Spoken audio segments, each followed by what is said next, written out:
Good morning, everybody. What's It's up? Monday morning, 8:37. It's going to be a good day. We're excited. We have a stacked show, a busy week, and it's going to be a lot of fun. I can't wait for this week to be over. Is it sad that I'm going to probably join the millions and millions of Americans who are waking up today and saying, is it Friday yet? I might be joining you this week and this week only. What? Are you serious? I might be. No, you got to enjoy every day, enjoy every week, and try and get some awesome things done. And we have a lot of stuff planned. I think it's going to be a good time.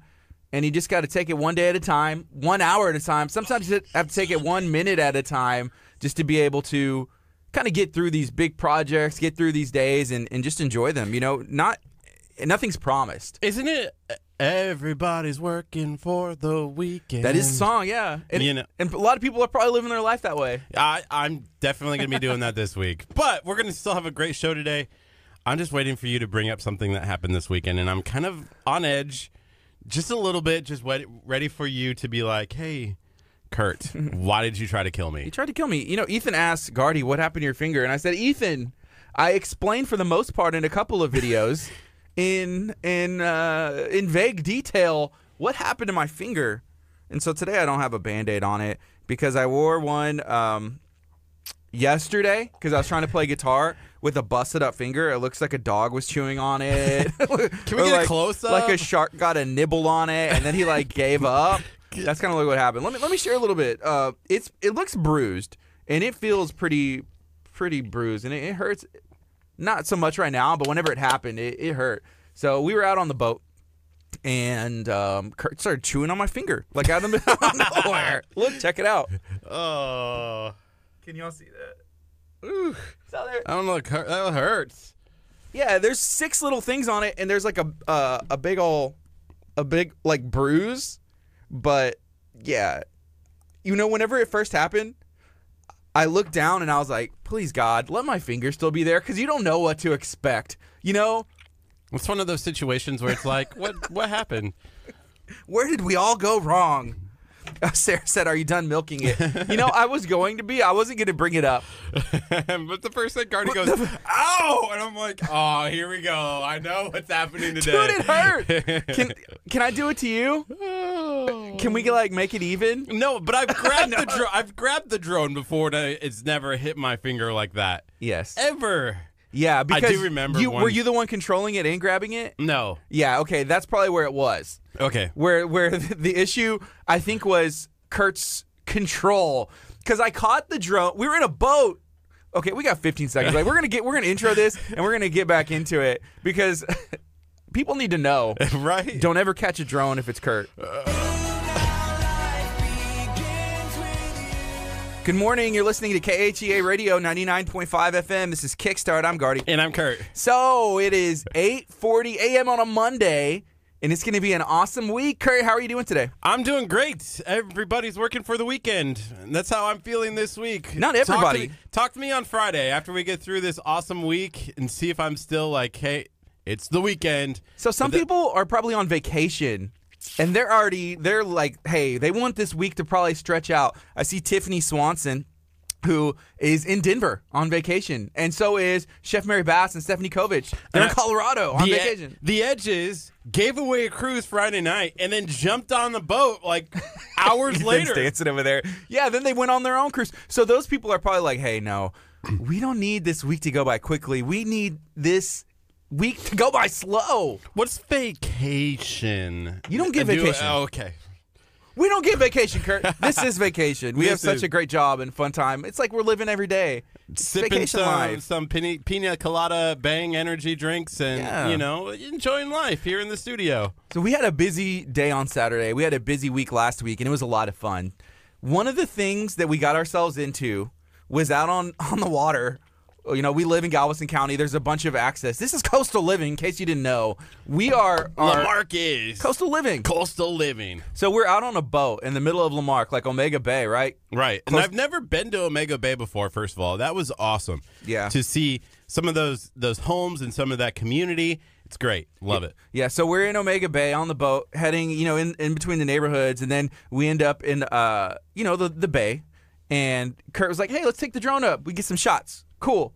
So get some shots, flying 700 feet away, 1,000,000 feet away, getting everything that is Galveston County, that is coastal living right here in Lamarck. So then the drone comes back.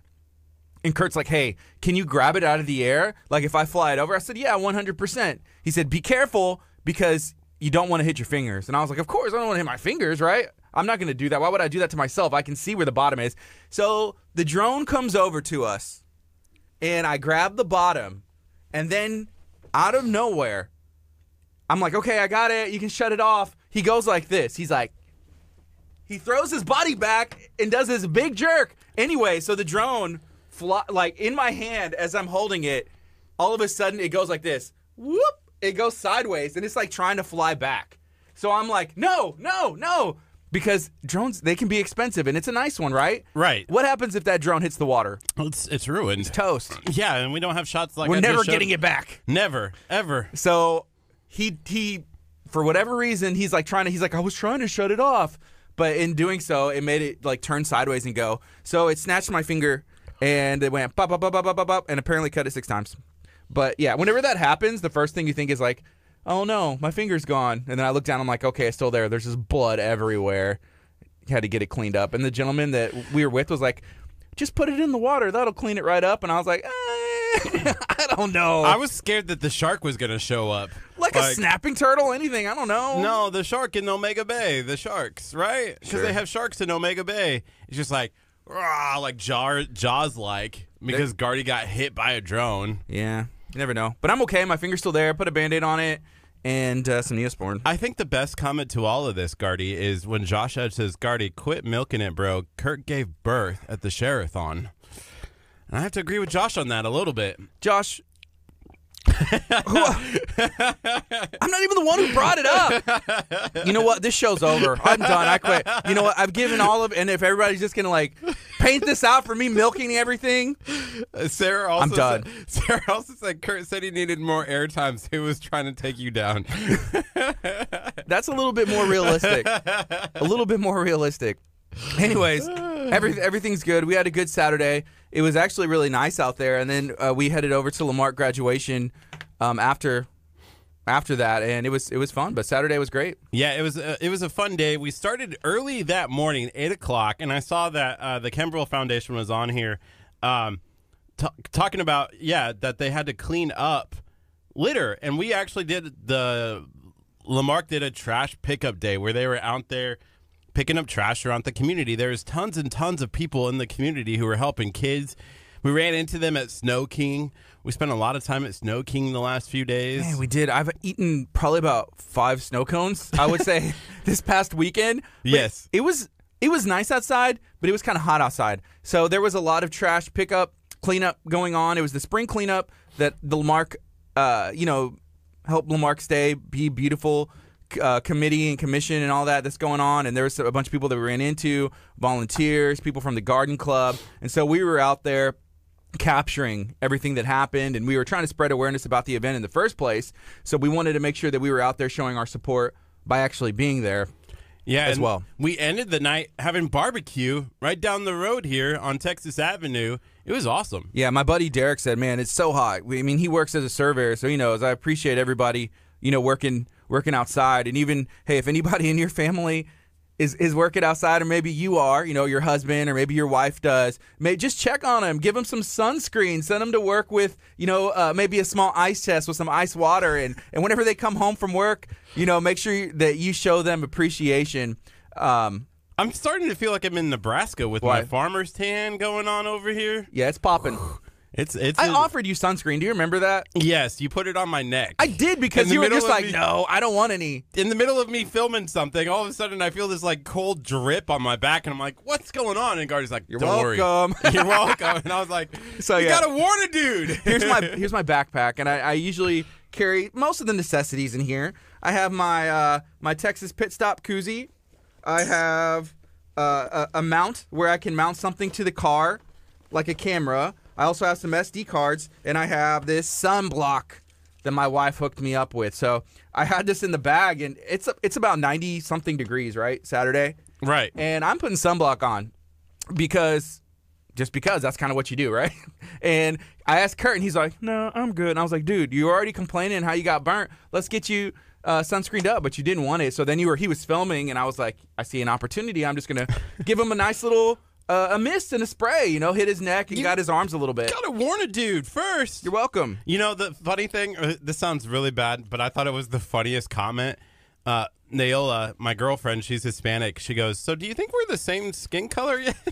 You and her? Yes. She said that, and I was like, wow, because I've been out in the sun a lot. Do you like red? I know, it's red. It's not brown. You're not tan. Hasn't tanned yet. This one is scary, like red. You just need to start wearing sunblock. It's 8:47. This is KHEARadio.com, 99.5 FM. Congratulations to everybody that had somebody graduate. I saw Rena said, hey, my son graduated. Congratulations.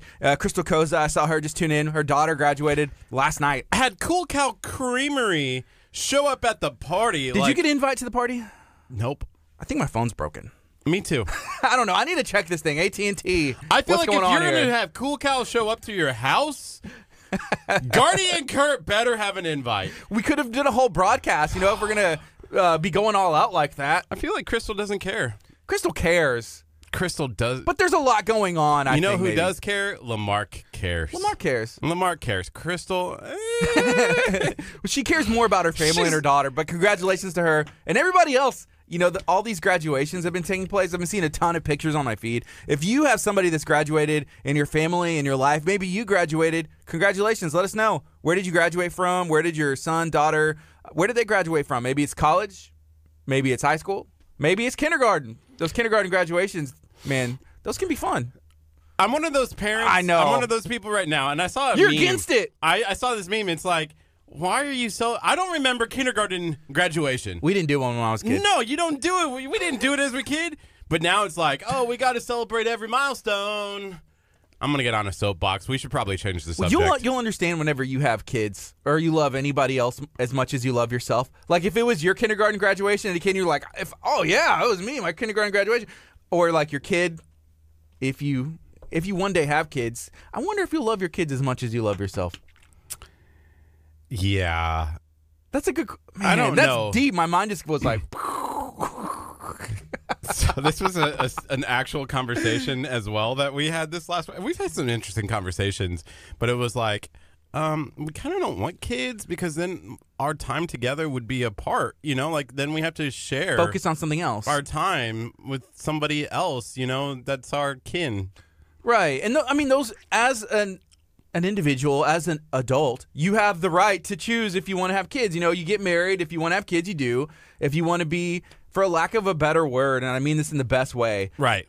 Like selfish, but that's not in a bad way. But hey, if you want to travel or you want to focus on your career, that's your choice. And if you want to focus on other things, do it. If you want to have kids, have them. If you don't, wait or don't have them at all. I was thinking this the other day. Do you remember being young and thinking like, hey, at 65, you're supposed to retire? Do you remember that? Like that was No. the age that they were like, hey, 65 is the age that you could potentially, like that's the retirement age is 65. Okay. So I don't really remember like that being like broadcasted out. Oh, I remember that as a kid, like 65 was what you worked till, and I was like, oh, that's cool. You only have to work till 65. My mom's 58. She has 7 years until that number, and I know for a fact that she's not retiring. So I'm thinking of and I bring this up for a reason. Oh, nice. The reason is I feel like I'm going to be, like, because I'm 30, right? So when you think about it, if I had kids this year, which I can't, I'm not married yet, so I got to get I married. thought you were going to say for other reasons. No, I got to get married first, right? Okay. So 2020, so I'm going to be 31. Then you got to wait 9 months, if you even, if that works, right? Yeah, okay. So I'm going to be like 32. Add 18 to that. I'm going to be 50, 51 before the kids are out of the house and I can have my life back. Wow. But your life will turn into something different. You will still have your life, but you don't understand. And this is a conversation we had with your mom the other day, and she was like, kind of sharing, you'll understand what love is, Curt, one day whenever you have kids, because your life will become your kids. It's a family. Not like, oh, I can't wait till my kids are gone so I can have my life back. Well, man, I'm sure some people think that, but I have more faith in you that you'll be able to evolve and become a person who cares about his kids and someone else besides himself. Isn't it like life, though? Like the game? The game, that was a great game. Right? You're the just stuck game. with a kid, you know? And then Oh you have my to drive around gosh. the kid for the whole time. Oh You're my like, gosh. And at the end, it's like, your kid cost you $1,000 because they hurt their knee. And you're like, oh, well, there goes $1,000 that I was saving to buy that TV. Wow. No? None? I don't remember that in the game life. Oh. I remember it was just like if you made $100,000, it was like that was the most you could do in the game, and it was awesome. I'm like, yeah, I have a house, $100,000.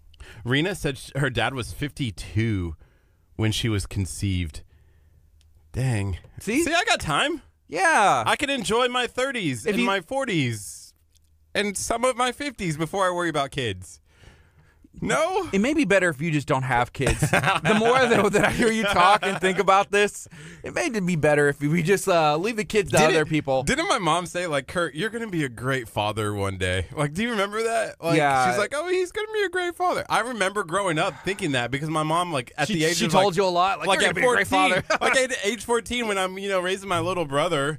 It was like, Mom. I am. She's like, oh, you're so good with your little brother. You're gonna be such a good kid, good dad one day. Oh man. And then all through my 20s, you gotta get married. You gotta have kids. I need grandbabies. I'm gonna start praying for your future kids. Pray for them. Okay, so right now it's 8:53. We're gonna have Grandmaster Garza. We're gonna have Jake, and we have Cody here. They're actually in the building. We're gonna be learning about some really cool stuff that's happening right here locally at Premier Martial Arts. There's 3 of them, And there's 3 of us. What does that mean? Royal Rumble. Do you think they came to take us out? Do you think that's going on? There's some lethal guys out there. There's a lot of power out there. Dude, that guy, I got him. Okay. I'll take Grandmaster Garza. You take Cody, and we'll give our intern to the beast, Jake Williams. Sacrifices, Ethan. Sacrifices. Yeah, we would all be sacrificed. So Jake, he's a local MMA fighter. He's actually a police officer as well, and he trains some of the police officers that are coming up in the Academy at College of the Mainland, I believe. We're going to be learning all about that during the 9 o'clock hour. Grandmaster Garza and Premier Martial Arts has been in the community for years doing some amazing things, and we're going to be talking about everything going on in martial arts. We're going to be talking about some local MMA, which I have really gotten into here recently. Did you see that boxing match that happened? The first Mexican heavyweight champion in boxing. He knocked that dude out. I like did TKO. see a little clip of it, Yeah. but I didn't watch the whole thing. But I was scared. I was scared. I was shaking. And I Why? wasn't even fighting. Just because it's scary when a dude gets knocked out. I'm one of those people, and maybe we'll talk about this with Jake as well. I'm one of those people that I don't want anything happening to the face. Of course. Right? And that in boxing, you're taking the dude's face off. Like, you're literally like, I hate you, and punching. Maybe it's because, okay, so this give you some insight into, you don't Into know your about head? into my life, my past life. Scary. You didn't grow up with a brother. That's true. Yeah, I did. Right. So brothers, they fight. You're the oldest though, and your little brothers, they probably beat you up a lot, didn't they? My middle brother is 2 years younger, and we would fight. You're like 4, he's 2. He's Like probably slamming you around the house. In the basement. Oh man. But I remember the first time I took he decked me across the face, and I was like, boy, Mommy. boy. But yeah, so it's like, oh man. I had friends. I remember being in school and on the playground, we'd play rough, and so a lot of it was like borderline fighting. But that's just boys, and I understand. But yeah, I didn't have a brother, but I grew up with a sister, and so we weren't allowed to fight like that. But No, we you argued wouldn't and had fight fun. like that, right? Yeah. But yeah, the first time have you ever been punched in the face? I've been punched in the face twice in my life. Okay, can you share about those experiences? I want to hear all about them. Not very Christian-like. Okay, but, okay. And I didn't. One of them I deserved, but Probably both. probably both. It hurts. It's one of those. Where'd you get punched in the face? Like right across the jaw. Oh yeah, okay. Yeah, it hurts. How did they miss your nose? Wow. Anyways. If I'm hitting you in the face, I'm going straight for the nose. Right? Because think about it. If you hit somebody in the nose, like their eyes are instantly watering. And these are techniques. We're going to have to ask Jake. You know, whenever he gets into the cage, MMA, he was at the last Fury fight. How do you control that rage? Because when you get hit like that, Kurt's raging. My good friend Mike Tyson said, everybody has a plan till they get popped in the face, right? Right, yeah. So MMA fighting, I couldn't do it. You're literally like going at a dude to destroy their life in a way. You know what I mean? Yeah, but my favorite part is the good sportsmanship. For the most part, like even after, hey, these guys battle it out, you know, and you get up and kind of be like, hey, you know, we're in this. We have the same goal. We're training, and you know, if you have the, and I'm trying to think of the right way to say this without being weird. If you have the willpower, you have the strength, you have the ability to step into a cage with another man to lay it all on the line, or a woman, because women do it too, then it's like a respect. Not everybody can do that. Not everybody can do what we do. Stepping into a cage. There's some days when we step in the cage, metaphorically, we Yeah, haven't done it yeah. yet.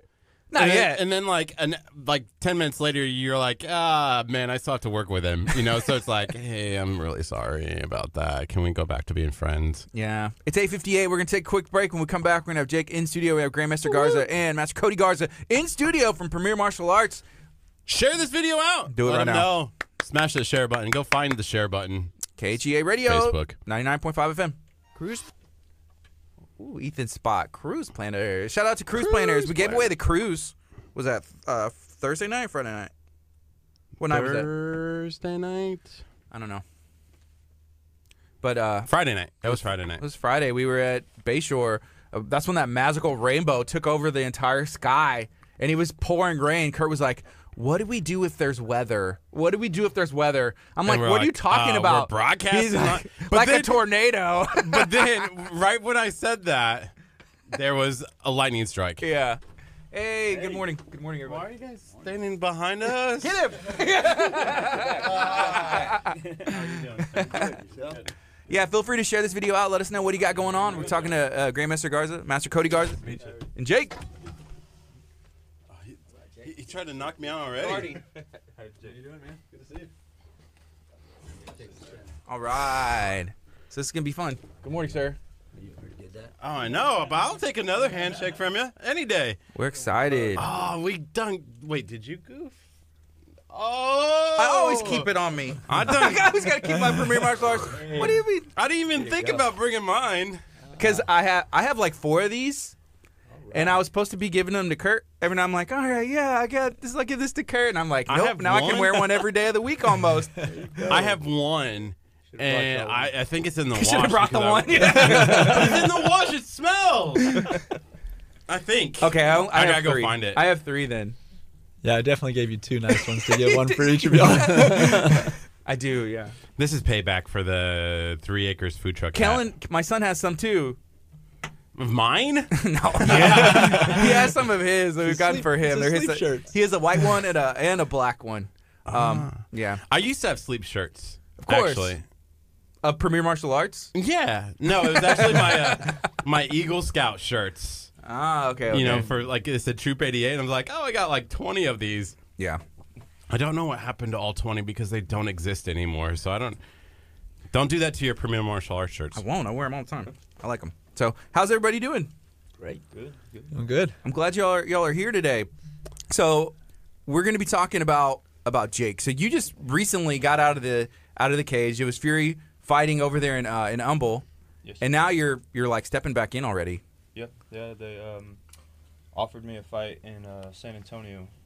Short week's notice. 3 weeks, I think, and so it'll be the 21st. Is that another Fury fight? Yes. Yeah. That's what I saw, because I saw you had posted some of that, and like one of the hashtags was like Fury fight. So I know they go just like different places in the state. Yeah. I think Colorado too, and Louisiana, and they go a few different places in the U.S. now. Awesome. They actually go out of state now. Okay. So how did you get into fighting, MMA fighting, or training in general? Like, where did that all start for you? Well, my dad was a Special Forces soldier. He was a Green Beret, so I kind of grew up in that kind of household, and started wrestling when I was real young. Grew up in Las Vegas, right when all of it was kind of exploding. and wrestling led me to law enforcement, and law enforcement led me to want to be a defensive tactics instructor, and that's how me and Master Garza met. Is Cool. Walked into his school one day just wanting to lead by example when it came to the police cadets, and can't really tell them to go get training if I'm not doing the same. Yeah. And that led into competing in MMA. So you're a pretty big guy. How big are you? I'm 6'4", 260. 6'4", 260. Kurt's 260, but he's 5'9". No, I'm just kidding. No, he's not. I'm sorry. He's like, no, I'm sorry. I'm 6'6", like 322. Inside. Yeah. So, being a big guy like that, I feel like not many people would want to mess with you, right? Like growing up and stuff? No, actually, growing up was different. I grew up in the not great side of Las Vegas. Mm-hmm. And I was never the big guy. I grew up really tall, really fast. Okay. So I was 6 foot by the time I hit 6th grade. But because I grew so tall, I was kind of thin. Yeah. And I didn't start filling out until after I graduated high school. I was only about 180 in high school. Okay. Were you playing sports or anything? Like being that big, I'd probably play basketball and stuff. I've played almost every sport that there is to play. Baseball, basketball, football, 2 different styles of wrestling. Yeah. Track. I did all of it. I'll say as a 6th grader, if you're about 6 foot tall, I'll be like, yeah, he's on the basketball team. We need him, right? You were just like me. You were the one guy that was getting picked first all the time, right? No. Even today, I'll go play pickup basketball games. I still get picked last. I guess being as big as I am, people don't think I'm athletic. Yeah. And, then I get on the basketball court and they find out I can run a little better than they thought I could. Yeah. Jake. I got a question. Okay, I'm one of those guys, and we talked about this before you guys came in here. I don't want to get punched in the face. Like this is my moneymaker, right? Like we're talking about like the voice of radio, and you need your face to have a voice, right? How do you get over somebody punching you in the face? Because I've been punched in the face twice in my life, and both times I did not like it and raged. Kurt, it's like it's like leveling up a little bit. Like you just like, what did you just do? And then you're like, ah. How do you prevent that? Because if I get punched in the face, I'm out. Either knocked out or really mad, right? Right. Yeah, I think I don't know. I think heritage. I'm huge on history. I'm huge on like family heritage, and I think a lot of that comes into play. I'm predominantly Native American, Celtic, and Nordic, and it's all warrior blood. So I just enjoy it. I love everything about combat. It's the purest form of human competition. It's the oldest form of human competition. Yeah. Racing and wrestling. That's what our ancestors used to do to figure out who was the best. So did you you said you got into wrestling, like wrestling in high school and stuff? Because you know what? After MMA, and maybe even during the same time, you could pursue a professional wrestling career. I'm just telling you that right now. Just think about it. I don't know, maybe you already have, but we have a bunch of friends who do some really cool stuff. Yeah. And it takes a lot. You have to be an athlete, as well. And I feel like, you obviously have what it takes to be an athlete. I saw your last fight. I was watching it on the Officer Diego. Actually, he does some streaming for the for Fury, right? And so I was watching. It was really cool to see. So it lasted, about half a minute or so. So yeah, what's going through your head? So you step in the cage, like what's going on? One thing I love about fighting is the mental side of it. I like the chess game. I like the concept of playing chess while your opponent's trying to play checkers, and that's what these guys have been helping me learn, for taking a straightforward, aggressive wrestler and teaching me how to look for things and how to set things up, and it's been paying off. That would have been the fastest game of chess that I've ever seen. Yeah. 39 seconds? Yeah, 39 seconds and the match is done. And the first one was 33. 33. But like whenever you Can train, you even go 40 seconds? I mean, come on, bro. We don't know yet. Whenever you train, but you train to be able to go. Were you doing 3-minute rounds or 5-minute rounds? Amateurs 3-minute rounds. Okay. Pros 5-minute rounds. But when we train, We do Shark Tank sparring, so I get a fresh opponent every minute. Wow. Is that something that police officers will do? Is that like, where does that training method come from? You know, I preach to the cadets that I train about martial arts training, but more for the mental side, right? To be able to stay calm under pressure, be able to understand that getting hit in the face doesn't hurt as bad as you think it does, and that you can make it through those things. You know, and it really brings a sense of discipline to like your whole life. Yeah. Right. You just learn how to control your temper. You learn how to control everything, and it just comes through the training. Yeah. Well, you mentioned getting a new opponent. We saw that at the Arms Room. They have an Arms Room Academy where they teach, using a firearm, and then also, if it comes to it, sometimes you don't need a firearm, and so that was one of the things that they were teaching. There was sparring going on, and we actually filmed some of it. I was trying to get Curt in there, but it was like 6 a.m. and he was not happy about being there. But that's what they did. So they had one person, going, and then, every however long, a new opponent came in, and that's important, I guess, to keep your wind up. Is that what that's for? That training? Stamina. Yeah, the stamina, man. Curt, we're not very, very. Let's just say in shape. Whenever it comes to it. Are you calling me fat? No. That's what you just did. Oh my gosh. No. Okay, finish what you're saying. Yes, I'm fat. Okay. You want me to fight this guy right now? He has a fight in 3 weeks. Not right now. Maybe right now. I don't know. But he has a fight in 3 weeks. And you need training partners, right? Because I saw a post where you said, hey, 3 weeks. And Cody, you jumped in there. He's like, oh, why? Okay, first of all, what are you thinking? We spar. I mean, we don't do it as much as we used to. But whenever we first started off, we sparred more than we have lately. But since Pearland opened up, I haven't got to as much. But we have a lot of training partners that spar with them at our school, and they all live to tell the stories. Because he beat you one time, and you're like, it's done. I can't spar with you anymore, right? No, it's not. It's not too. Well, like, bad. how can you do that with your friends, though? And I mean, like, training is like, hey, Cody is going to help. You have these other guys. I saw Justin West, and his son trains at PMA as well. These guys, but they're like your friends, and you know them, and so I don't know, like that true killer instinct, like in the cage, you're not going to like, okay, rip Cody or Justin apart or anybody else, or I don't even know. But like, how can you switch into the cage? Like, it's a different mentality. Yeah. Do you understand what I'm trying to Definitely. say? Yeah, no, it has to be.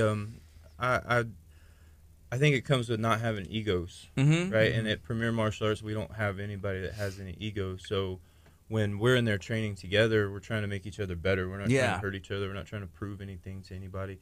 I mean, and I'm a no belt, really. I've only been striking now for about 3 years.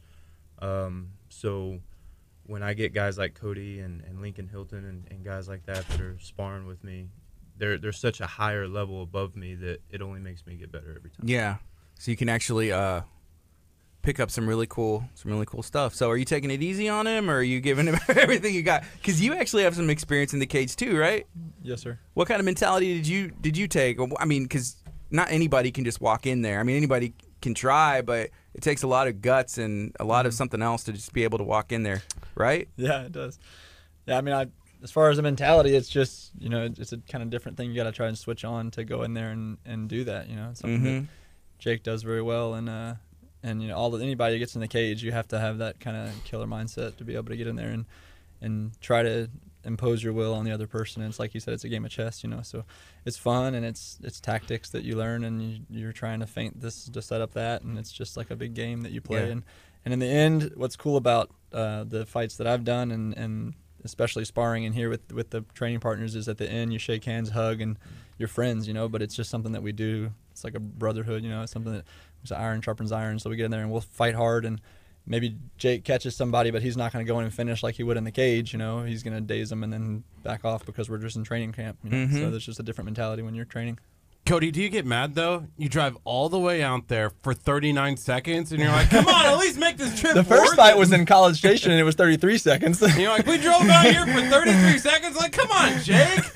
Like, give the guy, like, a little bit, like, mess with him a little bit. Like, drag it on. And the promoters are like, come on, man. We were all joking about that after the first fight. 'Cause I think you were the first fight out the card on that one, weren't you? So it was the first fight. Everybody drove to College. We had a lot of people that came out to support him, too, in College Station, drove out there. And then he was the first fight on the card and over in 33 seconds. It was hilarious. Yeah. Wow. Dudes just don't want to fight you? Is that what it is? Like, they're like, just...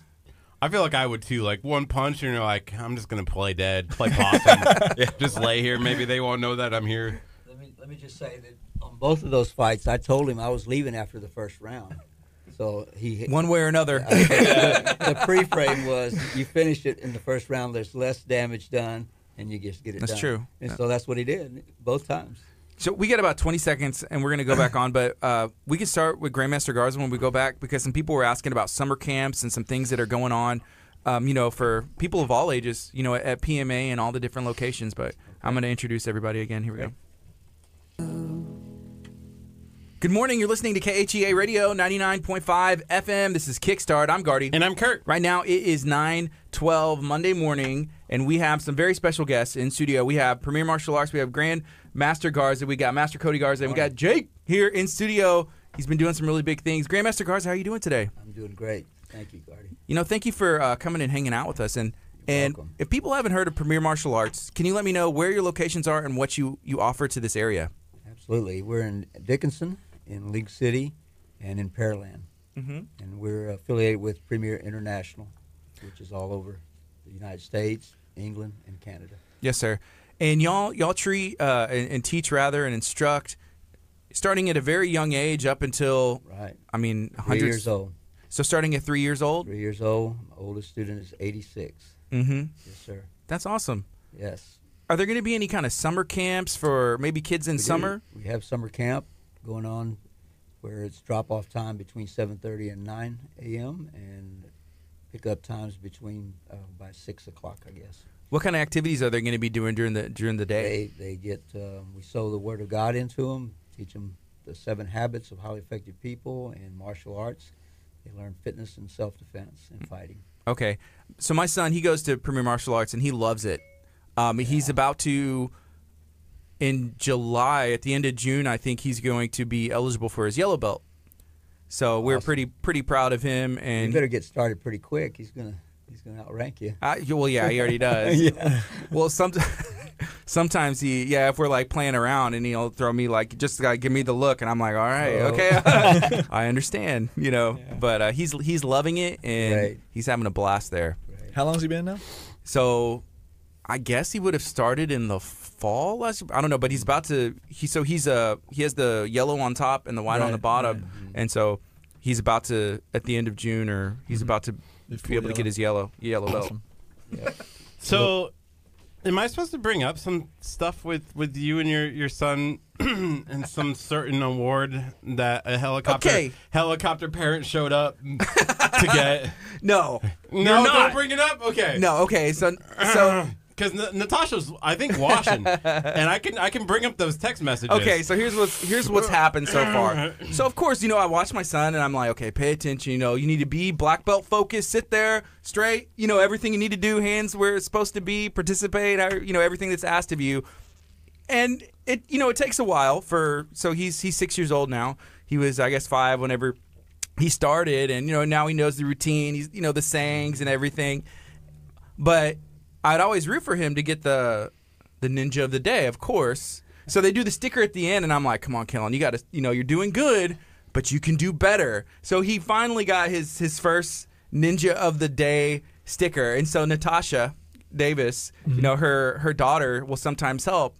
And so I'm like, Natasha, I don't know what, somebody needs, like, what I got to do to try and get, like, a word in. So that's what he's talking about. I was like, just get Kellen that ninja of the day. I don't know. I was blown away. I was like, this is kind of like the USC. diminishes. He said, like the colleges where all that scandal that happened. He was like, who told me? The chef Mary Bass. She told me. She's like, Gardy, you want to be like one of those parents at USC, like trying to bribe somebody to get your kid into college, like.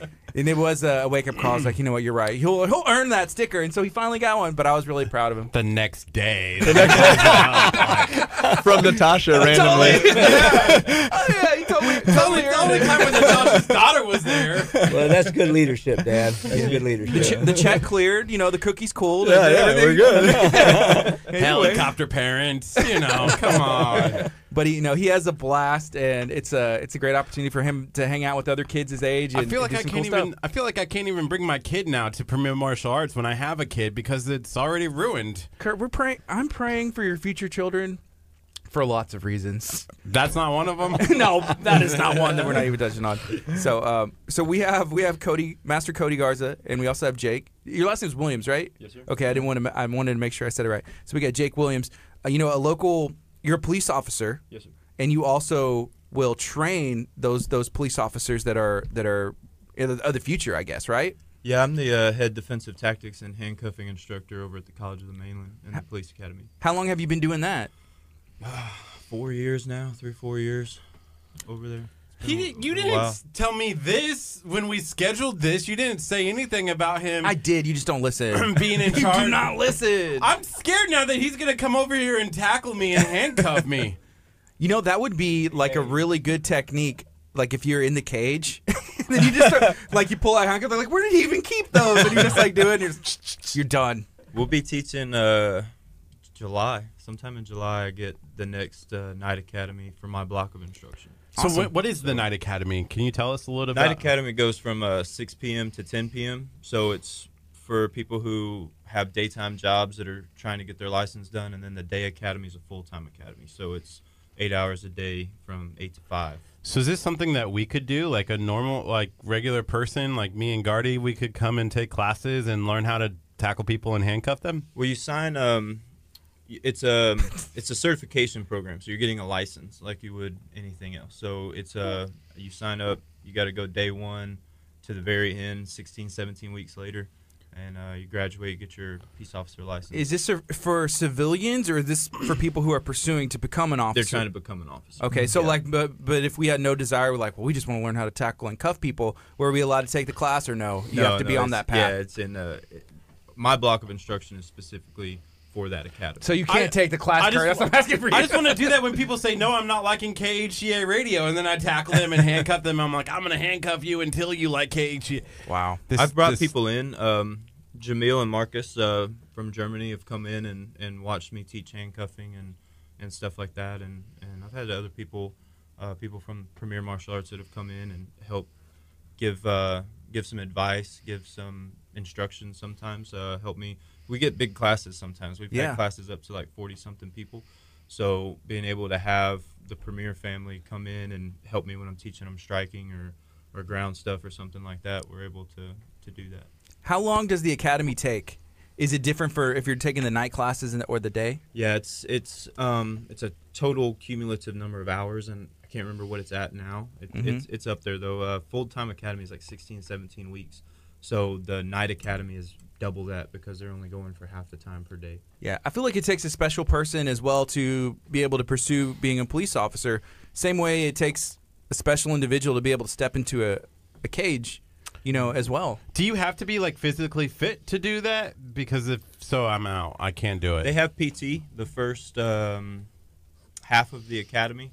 They'll go to PT immediately after their last class of the day, and they'll do PT for about an hour. And then when they get into the skills testing, like the shooting, defensive tactics, driving, things like that, they don't do PT anymore. But by the time they get to my block of instruction, I hope they're in shape because it's not an easy block of instruction. Mm-hmm. How does training, like they do at Al Garza's Premier Martial Arts, like link together to some of the stuff that you guys are doing at the academy? It's huge because, with the internet nowadays and YouTube and everything else, I mean, the not so upstanding citizens of the world have access to martial arts training from some of the best coaches in the world. I mean, TriStar Gym, a lot of these guys have YouTube channels where they're teaching these techniques. So they're learning, but they're not learning the discipline and the respect and the honor side of martial arts. They're only learning how to hurt people. Mm-hmm. And if an officer is not doing the same, they're falling behind, and they're putting themselves and the people that they're trying to protect at risk if they're not ready to handle that problem. So, how long have you been a police officer now? 11 years. 11 years. Wow. That seems like that's a long time, right? Yeah. I mean, So do I people was stay like 22. as a career? I mean, Yeah. Well, there's so many different things you can do once you get into Yeah. law enforcement. You can become. They have detectives for all different types of crime. You can SWAT team, riot control team. There's lots of different things you can do. yeah. Every day, you put your life on the line, and you never know, I guess, what you're going to expect depending on what department that you're in. Is that something you have to mentally prepare and stay, focused going in, every day just to be head on the swivel type thing? Yeah, and it's getting worse. I mean, there's people who are hunting officers. I mean, it's just the reality of where we're at right now, and that's why I kind of harp on these guys a lot in the academy that they need to make sure that they're continuing their training when they get out. But the life of a police officer is not easy. I mean, you don't make a good living, so bills are piling up. So a lot of officers are working extra jobs just to keep bills going. Like security and stuff, like off hours? It's hard, and then the stress of the job.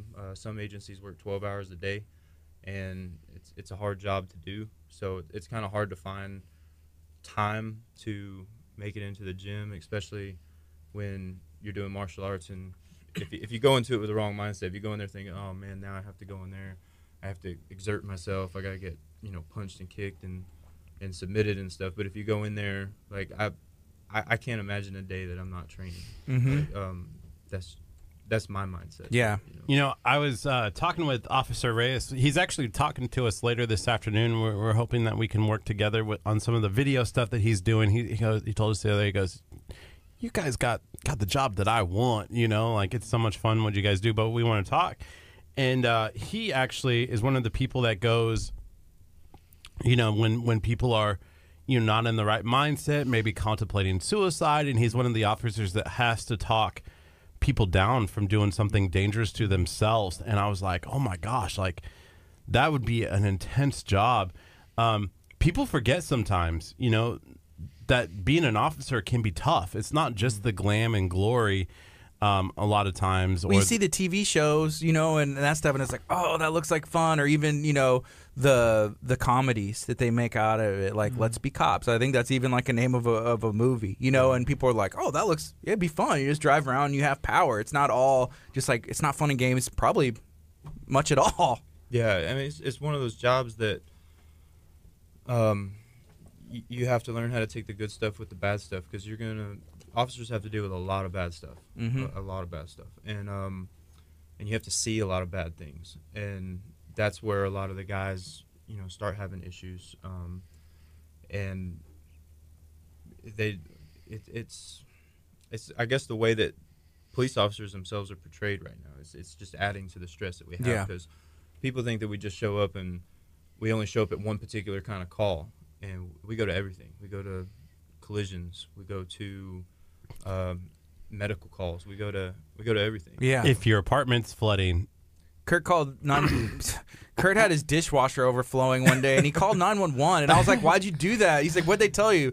They told me to call my apartment complex. I was like, "Yeah, why would?" He was like, "It was an emergency." I was like, "Dude, when you're just freaking out, when you're like, hey, He called my second floor apartment's gonna flood, like 911. Ugh. There's like non-emergency lines, and he was like, "It was an emergency." I can't do I anything was for you, scared dude. that I was gonna flood and drown in my second-story apartment. Okay. Where's that? Hey, so we have a couple questions. This is from our friend Solian. She's pursuing her law enforcement career. She said, what department do you work for? I work for the college now, College of the Mainland. Okay, and then the other question said, any advice for someone who wants to be a federal officer? Wow, federal is that's not really my area of expertise, but if you come down to College of the Mainland, our range master, Dan Blackford, he's a former Secret Service, so he knows that side of law enforcement. Okay. But most of your federal jobs, especially if you're looking for like FBI and stuff, they're going to require a degree. Cool.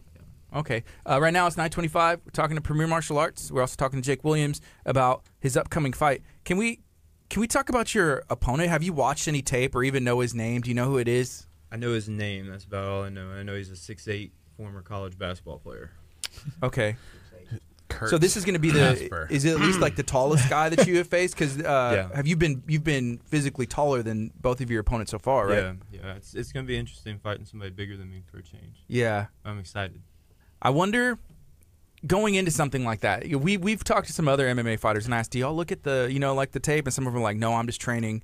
For me, I would be tempted to look at the tape, and I would look at your fights and be like, okay, it's two quick knockouts. I'm one of those people that I'm looking at the tape. I'm looking at their Facebook. I'm checking out who their spouses are. Can I get in there and like start Any messaging? advantage. I'm like one of those people. If I'm an opposing team, like playing football, and I find out where the opposing team is staying in the hotel, I'm pulling that fire alarm at like 2:00. Giving them just any like competitive advantage, right?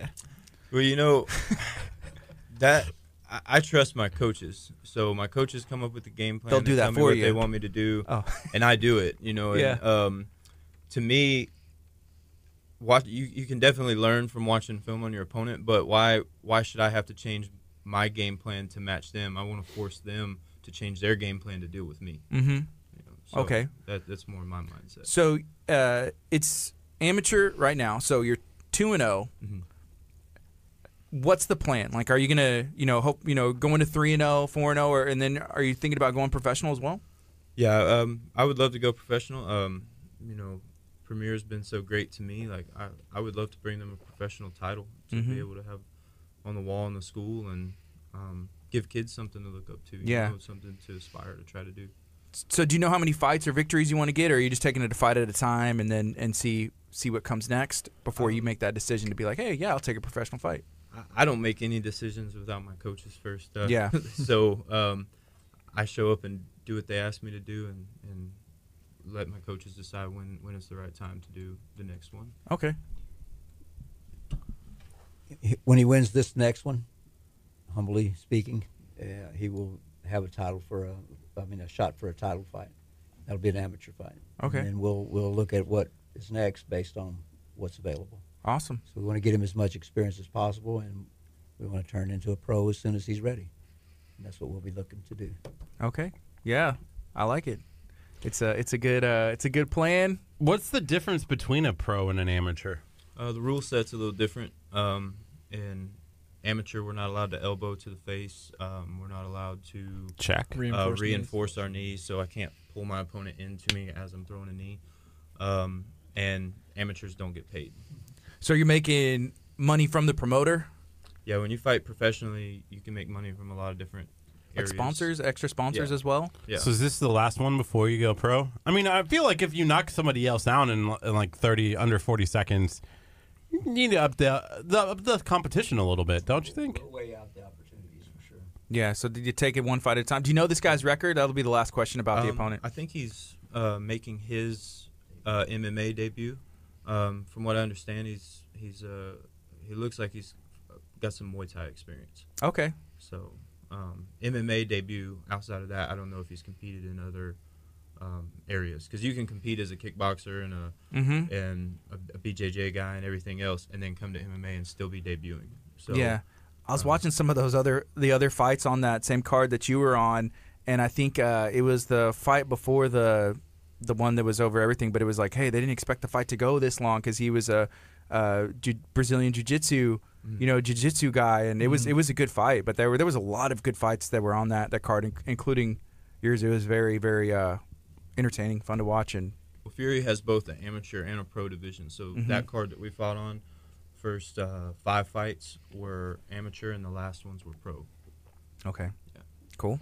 It's 9:30. This is KHEARadio.com, 99.5 FM. Kickstart's going to be on till 11. Right now we have Jake Williams in studio. He's going to be fighting in several weeks now, again, in San Antonio for Fury Fighting. We got Grandmaster Garza and Master Cody Garza in studio from Al Garza Premier Martial Arts. I want to ask, because Grandmaster Garza and Cody, you guys are, a lot of times you guys are really big Christians in this community, and Christianity is a huge piece of that. And obviously we broadcast out of Abundant Life Christian Center, so Christianity is a huge piece of us. We are a Christian radio station. How does, that mentality of, wanting to really like rip somebody's head off, go back to that Christian mentality? Because I feel like sometimes some people may struggle with that, where it's like, hey, you're trying to rip somebody's head off in MMA, but still be a Christian, Well, I think we focus more on the technique involved in winning the fight. We don't look at, ripping somebody's head off. We don't really ever focus on that. We focus on finishing the fight as quick as possible, protecting ourselves, teaching our fighter to be able to defend themselves as well, but just focusing on the skills involved. And the character is an important part of it. We sow the word of God into them. Our lessons involve talking about that too. Mm-hmm. And conditioning, making sure they're fit. If they're fit, they have a better chance of being able to have resilience. So we condition them and train them for that. Main thing I think is that we have a character and a culture that is a godly character and culture. It's not going to be a rip their head off type of culture. Though, as I said, it's nice when they finish the fight fast. Jake has managed that 2 times, and we hope he continues to do that. But he's ready to go the distance as well. Mm-hmm. We're looking forward to actually, if that day ever happens, seeing it happen. Yeah. But he's ready for that. We try to be ready for whatever they give us. I didn't watch the fight happen live, but there was a boxing match that happened. Did y'all watch that? I guess it was this past weekend. The first Mexican heavyweight champion. Ruiz. Yeah, and people were looking at the outside and saying, "Man, you got one guy who looks like he's physical specimen. This is peak performance. This is it, right?" And then they saw the other dude look like he just, So I saw memes saying like, "Oh, he's just got parked my taco truck and just went inside to go fight. Like, why not?" But then that dude, he showed up and had that heart that, you either have it or you don't, and you can maybe underestimate him. I don't know what happened, but what did y'all watch that fight? What did y'all think about that? I watched the highlights. I've spent the last 5 years educating myself to become a personal trainer and specialize in combat sports and training fighters. And there's a misconception that a fighter has to look a certain way, and that's not necessarily the case. So depending on the way, like y'all just had Billy in studio, this I don't want to run off into a tangent, but there's a lot that goes into training. So depending on your rep ranges and your sets and your rest period and stuff, it gives different changes within your body. So when you see these guys that are, big muscled up guys, they have the genetics for it. They're predisposed to be looking that way, and they're training in a way that's building that muscle. But you don't necessarily have to build that type of muscle in order to be a fighter. So when you're a fighter, you train for what your body's capable of doing, not necessarily aesthetically what it looks like. Yeah. So when Andy got in there, just because he's not a Greek statue doesn't mean that he doesn't have the cardio, doesn't mean he doesn't have the conditioning to be able to do what he needs to do. I was watching some of his training videos, and he's agile, like boop, boop, boop, boop, doing the things and going over, and I was like, okay, well, that makes sense. The dude's conditioned. He's in shape and ready to go the distance if he needed to. Yeah, and that's and a lot of it is nutrition. So when you have somebody that comes in like super chiseled, their nutrition is probably more on point. They probably don't get to enjoy the types of foods that they want to enjoy to look that way. Okay. So just because he didn't look a certain way, and that might be kind of what maybe hurt Joshua a little bit, was maybe looking past this guy because of the way he looked, or not thinking that he might have been looking ahead to a different opponent like Deontay Wilder or something like that, and found out that just because he looks that way doesn't mean he doesn't hit hard. Yeah. So you are competing in it's a heavyweight. Is it the high? So what can you be up to? It doesn't matter. 265 is the cutoff for weigh-ins. Okay. But there are guys that cut down from like 300 pounds. They'll weigh 265 on weigh-in day, rehydrate, refuel, and come in 280, 290 when they get in the cage. And then anything above that is super heavyweight? They don't have a super heavyweight division. You just got to be MMA. Okay. Yeah, you have to come down to the 265 limit. Wow. Interesting. But you can get more. I feel like it's an advantage. They want you to be that for a reason. Like we had a friend, Jose Solis, who he fought at a Fury fight, last year, and we were out there and kind of got some videos. It was a great time. But his opponent didn't make weight, but he fought him. He fought him anyway, and I I was like, man, just thinking about it, I was like, well, that's not even fair. How is that fair? You know, because you can actually, he probably tried to cut down, didn't make weight, so maybe, I don't know. But it's just, it's a whole big game that you don't think about, and That's why I love being a happens. heavyweight. Yeah, you don't have to, I don't have to cut cut down weight. Yeah, he was pretty pumped about that fight. Jose was. He was like, yeah, the dude didn't even make weight. He doesn't even care, you know. And then he got knocked like in the face and was bleeding, and I think that's what prevented him from winning that fight. Because it was a close fight.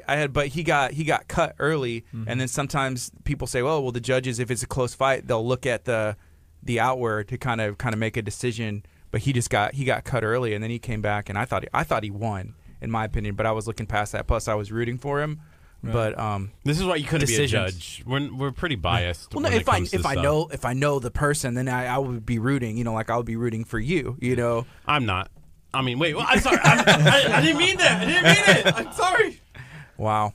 I think Gardy said you were going to come spar me. Anyway. Yeah, I actually volunteered you. I asked him, I was like, did you see me volunteer you? And he was like, no. I was like, okay, perfect. We'll just be going for a ride sometime soon. We'll go get some lunch. It's about 6:30, you know, what time? Just push him out the door in the facility. Nobody said on here, like, should Curt take on Jake, like, surprise attack? And nobody said, like, yes, surprise attack. Nobody said that on the stream here. Wow. I did. That's why I take the Croft program, so I can deal with surprise attacks. Yeah. Hey, do those cadets, I'm not sure if that's the right word, but the people going through the academy training with you, do they look at you like in a different way? They see like, wow, this dude's actually getting into a cage. I feel like that would be a different level of respect. Like he's out there, he's training us, but he's out there putting it on the line. You know, he's training hard and probably using some of the techniques he's teaching us here. That's the kind of the goal is, you know, again, it goes back to leading by example. If I expect them to do something, I need to be doing it as well. But if I can take it to another level, then it becomes, hey, he's a full-time officer, he's a dad, you know, he's got kids, he's got family too, but he's also trying to become a world champion. So I can do at least 2 days a week, and really that's what I try to get them to do is just come twice a week, get some training in. I mean, I've offered free training. If they, I mean, just come over and give me somebody to, because I need it too. You know, it's fighting's a perishable skill. So if you're not doing it constantly, you'll never fully forget it. It's like riding a bike, but your timing's going to be off. Your technique's going to be off. You have to keep perfecting this. You have to do it every day. Yeah. So hopefully it will inspire some more officers to do it. But you know, there's a lot of reasons why I chose to fight. That's just one of them. Yeah. You know, during your last fight, the commentators, they were mentioning that. Be like, I would go. Oh man, I would. This guy's putting it out there. I would train or stand by him, and you know, as a police officer, any day of the week. You know, I thought it was really cool how they. You know, because you do feel that way. It's like, man, no, this dude's out here, you know, putting it to work and doing it. Yeah, I'm going to pay attention to what he's saying, or I would be honored to serve by him as well. Yeah, but we do have to get Curt inside of some. He's changing his mind now. You know, one of the best things about law enforcement, though, is I'm a big believer in verbal judo. So I would much rather talk somebody into a pair of handcuffs than I would force them. But I want to have that skill set in case they cause me to have to do that. You just have to look at me and I'm like, here, take my hands. Take my hands. Take me in. Take my hands. Yeah. Do you have handcuffs on you? No, not they're in my belt at home on my tool. What, do y'all need some? Here, let me. I was gonna say, like, how cool would that be, like, right now if you like Scott handcuffed Ethan? Now, Ethan. If you guys wanted to come down for sparring and you wanted to see how the handcuffing process that I teach works, I'll teach you. Look at his face. I teach everything I teach from a martial artist standpoint, right? So looking at what's the principle, why am I doing this? So instead of just let me pull these out, let me put them on this person. We break it all down into detail. That'd be awesome. That'd be great. I keep looking at this door and seeing if it's unlocked because I'm like, maybe I could step out and like come back in and sneak attack you, but it looks locked. And I'm trying to, like, I keep trying to play that in my head, that scenario in my head. I'll unlock it for you. Yeah. I keep playing it in my head like, okay, how would this work? how can I make this happen? You know, I've been knocked out before in this studio. Really? By an MMA fighter. By an MMA Wow. fighter. And that keeps like coming back to me. I'm like, In okay. that, yeah. he This was is right why I there. have not offered like, hey, can you demonstrate a move on us? Because that's where I got in trouble last time. You know, I actually I don't enjoy hurting people. You know, if you watch in my first fight, like You let up. you know, when he's leaning against the cage and his eyes are looking at the mat, Mm-hmm. you know, I was hoping the referee would step in to stop it because I'm in there to compete. I'm not in there to hurt anybody. So it's not something I enjoy like doing. So I'm probably not the guy to be like, here, I want to see what it feels like to get knocked out because I wouldn't want to knock you out. Yeah, I did notice that. In the first fight, you let up a little bit. The ref didn't stop it and step in. So then you went over there. But the second fight, that didn't happen. You know, the ref stepped in because that dude, he was about to be, you know, lights out for real. And but you know, they're short fights. You know, you won both and knocked you know, TKO knocked him out. But I feel like, you know, like learning even from those, you know, 30 seconds. Tap out, right? Get Yeah, that tap that's out. what Kurt learned after he got knocked out the first time. He's I like, literally I should tap was out. shaking. Like it looked like I got touched by the Holy Ghost. Yeah, he was like, so he got choked out, a rear naked chokehold. Did we shared this with you guys? Did we? Yeah, yeah. yeah, You seen the video? I've heard about it. I don't know if we ever saw it, but No, it's we've out seen there. that happen many times. I need to sponsor it.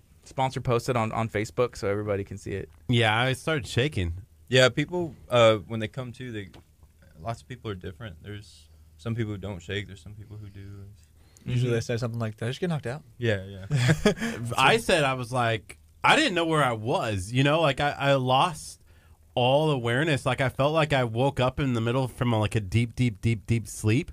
Because I told Gardy, like I started to see like moments of my life like flash before my eyes in a way, and then you like wake up and it's one of those moments you're like embarrassed in a way, like be like, did that just happen in front of everybody, kind of thing.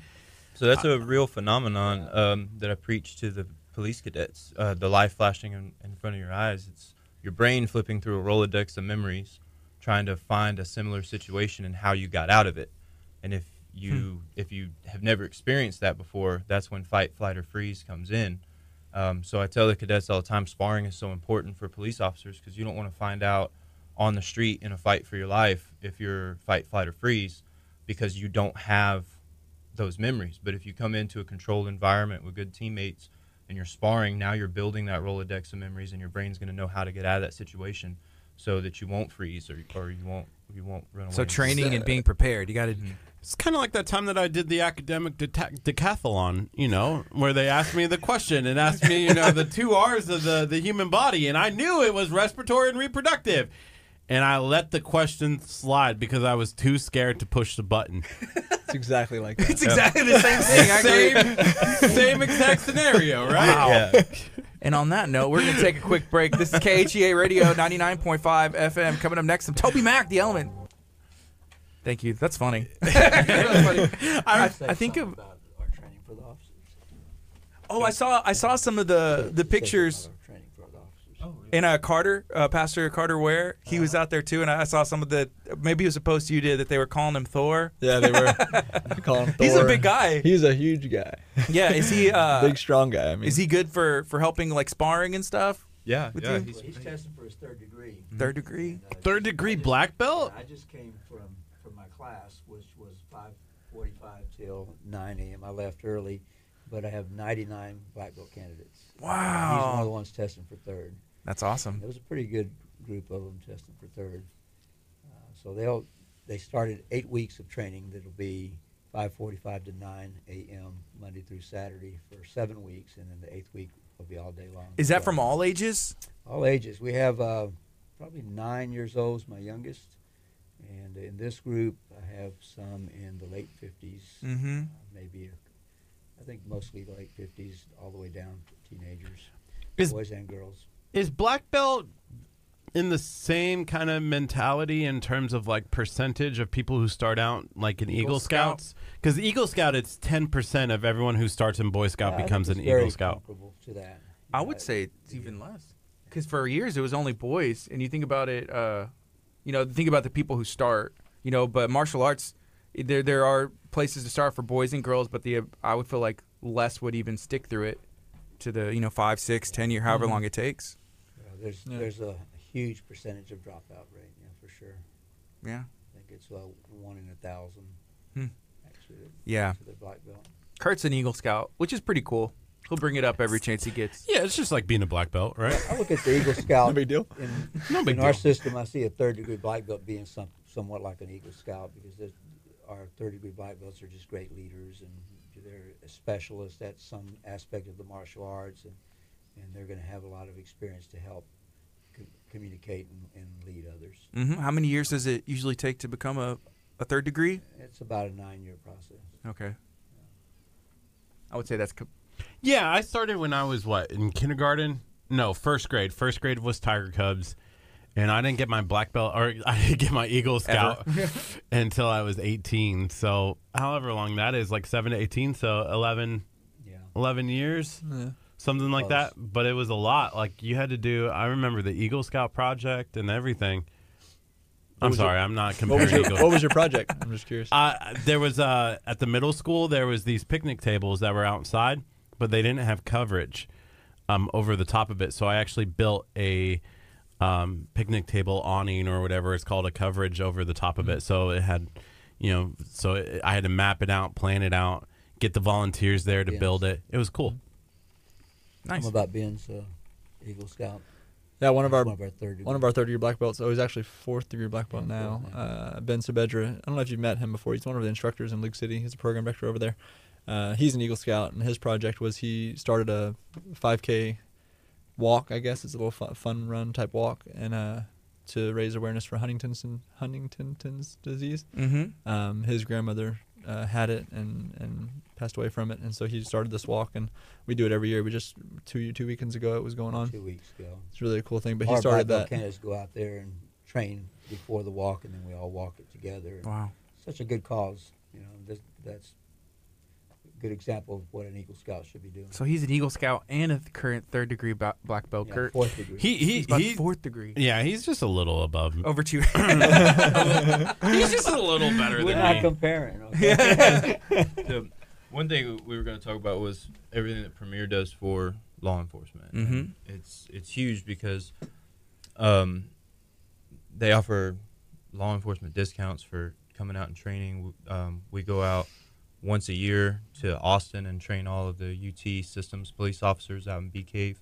They come down and help me with training my cadets. So, and hopefully maybe one day in the future even have a law enforcement specific training program. Mm-hmm. So Premier does a lot for the law enforcement community.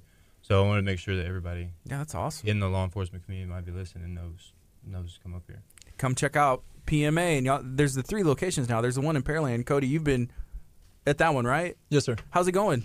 It's going good, man. It's me and Mr. Scott. Did you ever meet Mr. Scott? I'm not sure if Scott I did. McFerrin? I don't know if we took him out of Dickinson before I got there or not. He used to be in Dickinson. Okay. But anyways, he's over there now, and then a guy named Mr. Tommy is over there, and so it's doing really well. So we're having a good time, meeting a lot of people in Pearland. So if you're in the Pearland area, Check it out. come see us. Cool. Yeah, it's growing over there, having fun. Okay, let's see. We got about 15 seconds. We'll go back on, and then we have about 8 minutes left after that. What? Talk about Kurt sparring. Good morning. You're listening to KHEA Radio 99.5 FM. That was Vertical Worship, Strength of My Life. This is Kickstart. I'm Gardy. And I'm Kurt. It is 9:50, and we have Grandmaster Garza, Master Cody Garza, and Jake Williams in studio. Yeah, if you are watching, I may have got that door unlocked, and so in my head, I'm still planning out the scenario. I got 8 minutes to figure this out, how I can get over there and get through the door and surprise attack you. Good luck, I guess. That's I Pray feel for like me. you would be prepared. If somebody was to come behind you and you feel them start to wrap their hands around, I mean, what are you doing? Like, what instincts? I'm sure that's probably happened before as an officer, as someone who's trained in MMA. Like, what are you doing? Like, Well, as an officer, it makes it even harder because you don't know who that is, right? Yeah. So like when I teach the cadets, like I tell them, be careful, somebody touching your back, don't just attack. Look, make sure you know who you're attacking because you don't want to hit grandma or your partner or something like that when it's coming up. So, and that's where the training comes in, right? To be able to be level-headed enough to not just haul off and start doing something. Yeah. To know what your target is. Yeah, so don't do that to an officer. That is it's grandma. No. I wouldn't recommend doing Grandma's it like, to a police officer. Yeah. Is it easy for you to switch off, like you're at a family event, a barbecue, but you have all this training and so, can you just switch that off? It's probably a part of you. It's not that you switch it off. You just understand when it needs to be used and when it doesn't need to be used. But it's always there. When you're a police officer, you have to be on your guard. Police officers, we're never off duty, right? Everybody in our community knows we're a police officer. People who don't necessarily like police know that you're a police officer. So you're never off duty. We have a duty to act. So even if I'm off duty from my job and something happens at Walmart and I'm there, I have a duty to act. I've taken that oath. I've said I'm going to protect people. So I have to step in and do something. I can't just walk away from it. Yeah, So, turn an eye and just be like, I'm not on the clock. I'm out, right? Yeah, so it's not just switching on, switching off. It's just knowing your situation and knowing when you need to be in what mindset. Okay.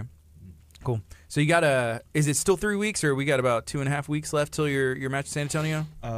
It's 3 weeks from Friday that just passed. Okay. So I have this week, I have next week of training, and then the week after that's fight week. So what are these weeks looking like coming up to it? What's that process going to be?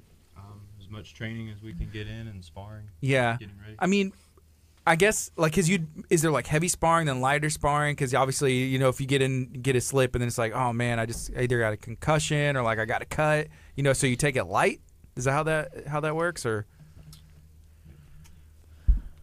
Well, because of the timeline, this week will be a pretty hard week, and then we'll taper off a little bit lighter next week, and then the following week just mostly technique and strategies. Mm-hmm. A lot of mental at that time. How have you seen combat sports change, over the years? Because I guess MMA is still relatively new compared to some of the other, forms of martial arts, right? Mm-hmm. So, how has this kind of brought martial arts to the forefront, or has it, or changed things? I think that you're going to run into more people that are well-rounded than you did at the beginning. You had a lot of specialists at the beginning of, like in '93 when UFC first started. I would say there'd be more people coming in with their specific trait or style, and now there's more people crossing over and doing cross-training. Mm-hmm. Absolutely more balanced people. So you're going to have more people that know the ground as well as more people that know how to strike. Yeah. But even though that's the culture now, not everybody is well-rounded. So. Right. If I remember correctly, didn't you start a new journey as a white belt recently? I did. How is that going? Great. Is it loving it? Yeah, BJJ, Brazilian Jiu-Jitsu, under JT. Professor Torres is his name. Okay. And loving it. Yeah. What's 5 a.m. Tuesday, Thursdays. White Teaches out of belt our then school. black belt, right? Or black belt then white belt? How does that work? What are you talking about? The white belt. White belt's the beginning. He's starting a Brazilian Jiu-Jitsu. Oh, So it's a whole new thing. Even though you're maxed out, on your belts. That's what I'm confused about. I thought he was already a black belt. He's like 10. What degree are you? As I mentioned, our goal is to be well-rounded. So I have a 10th degree in the Premier Martial Arts Organization, and I'm a 4th degree in Modern Arnis, which is Filipino stick fighting, 2nd degree in Krav Maga, which is Israeli self-defense, and a 2nd degree in Japanese Jiu-Jitsu, and a white belt in BJJ. So this question might be I'm not trying to be facetious, but when I say this, but Hey, that door's unlocked. I know, I see that. That's why I'm being careful here how I ask it. But you 10th degree black belt, meaning that you've been through a lot in your time as a martial arts. Sure. When you look at MMA, when you were going through the ranks, even 20 years ago, MMA wasn't there, right? Like MMA is something new. It was pretty new. Right. Do you look back and be like, man, I wish I could have been an MMA fighter? Well, if I would have been fighting at that time, I would have entered the cage. There's no doubt. But I was already retired at the time when it started. So I love training people. It's not the main thing we do, but we train those who want to. we were part of Superior Combative Championships for a while, and we put on 11 shows and enjoyed it. We paused it. We might go back to doing it at some point. Do you like MMA wrestling or MMA fighting? Do I like it? Yeah. I look at it from a professional standpoint. I'm learning when I'm watching. I'm studying the fighters and seeing how they're using their strategies, and I'm not looking at the blood and guts of it. Yeah. I do like to see people that have endurance and they can have resilience, but I'm looking at it as a professional. I think it promotes the combat sports, martial arts. It promotes the get out, do some kind of training, train, Yeah. and it So promotes there's three that. kinds of people in the world. There's sheep, there's wolves that prey on the sheep, and then there's sheepdog that protect the sheep. And we specialize in training our sheepdog to be in training all the time, and so that's a big culture that we have, and that's what we love about Jake is he sets the example. He's a sheepdog, and he's always in training. And those people who are out there without the training, they don't know how they're going to act under stress because they're not under it enough.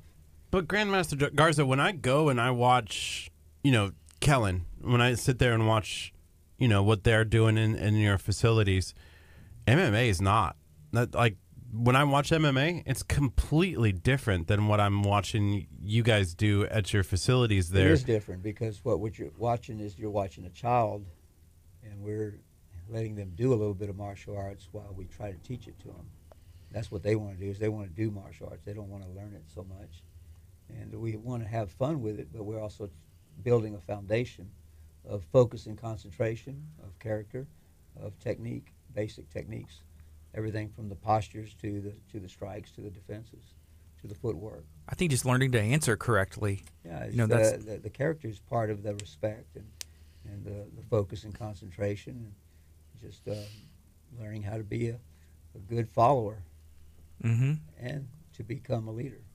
And as he gets older and in higher level programs, you'll start seeing him spar more and do some of the things that you're used to seeing in the MMA side of things. Yeah, if you came to one of our black belt tests, you would see on fight day, you would see more of what you're looking at MMA at the end of the day, because they're going to go through all the types of fighting that there is. Really? Because, I've never thought of, like, martial arts being MMA. Like, I think of MMA as, like, street fighting, like going at it and trying to punch someone in the face, like take them out.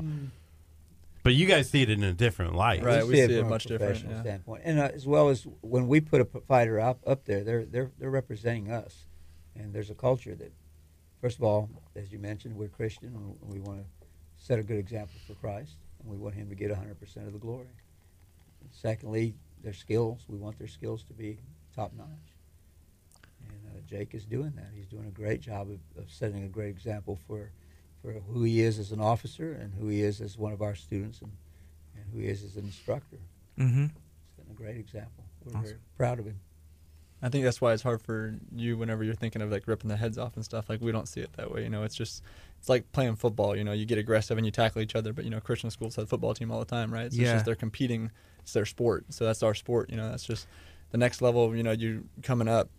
Like some of us that are instructors, like myself and Lincoln and a lot of these guys that y'all know who have competed in MMA. We did point fighting, we did BJJ. I mean, it's like, okay, what's next? What do I need to do to compete? I want to just see what else is out there. And so you go MMA, and it's just competition with somebody else. And at the end, hug it out. That was awesome, man. Great job, man. You got me that one time. I got you that one time, and it's just, we don't look at it, or at least I don't look at it like I'm trying to kill this person. It's not like that at all. The first thing that y'all mentioned sitting down was pretty much strategy in a chess match. And I guess there's a lot of strategies. Like, it looks like he's trying to rip his head off, but it's an opponent. It's a matchup. Here's one more thing. You look at the UFC. I think of the notorious Conor McGregor. Some of these characters, it makes them larger than life. Putting on a persona of, he does his walk and everything, and everybody's like. But I follow him on Instagram. I like because it's larger than life, and I'm sure like him with his family, he's not going to be. Maybe he is now. Maybe he turned into it.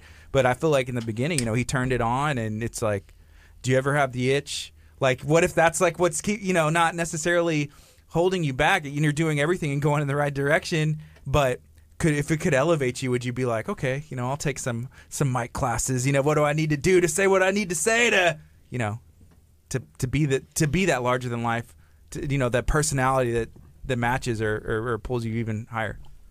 That's not really my style. I grew up a huge fan of George St. Pierre, and George St. Pierre, I think, did it the right way. He's larger than life, but he's larger than life because of his skill set, because of his humility, because of the fact that, he didn't go that route. He didn't have to go that route.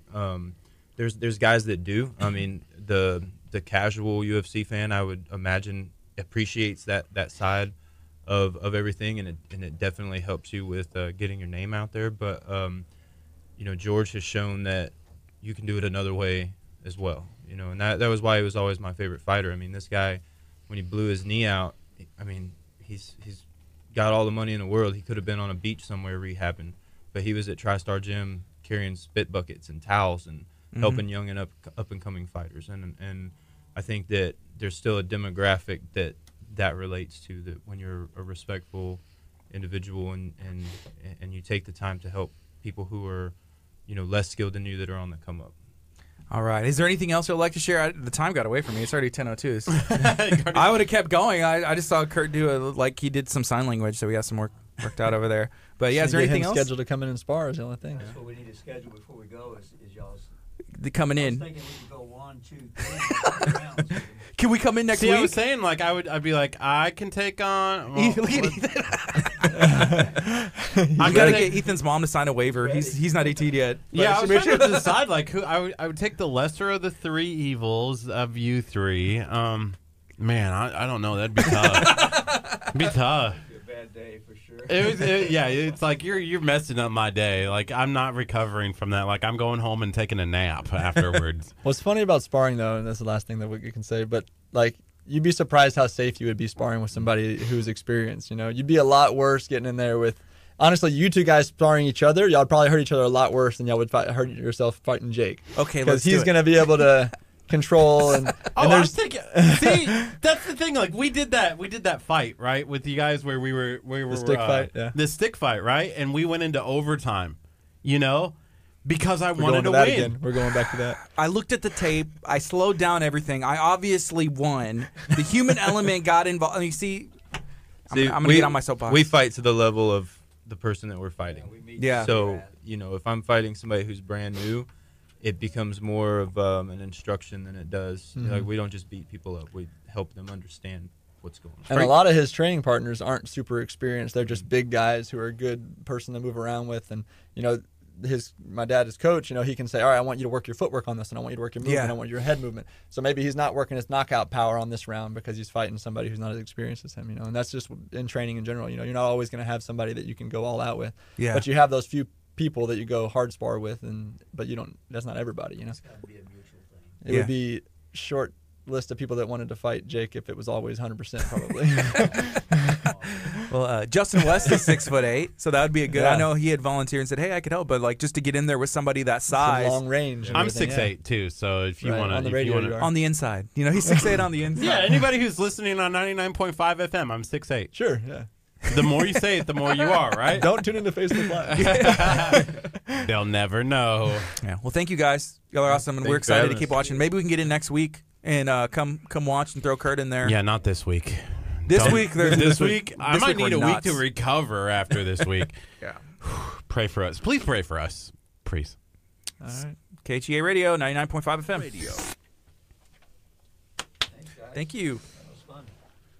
Yeah, this week is nuts, but next week, if y'all have some time, we could probably pop in and say cool. What's up and just to check it out. We'll let you know when it's going to do a sparring night.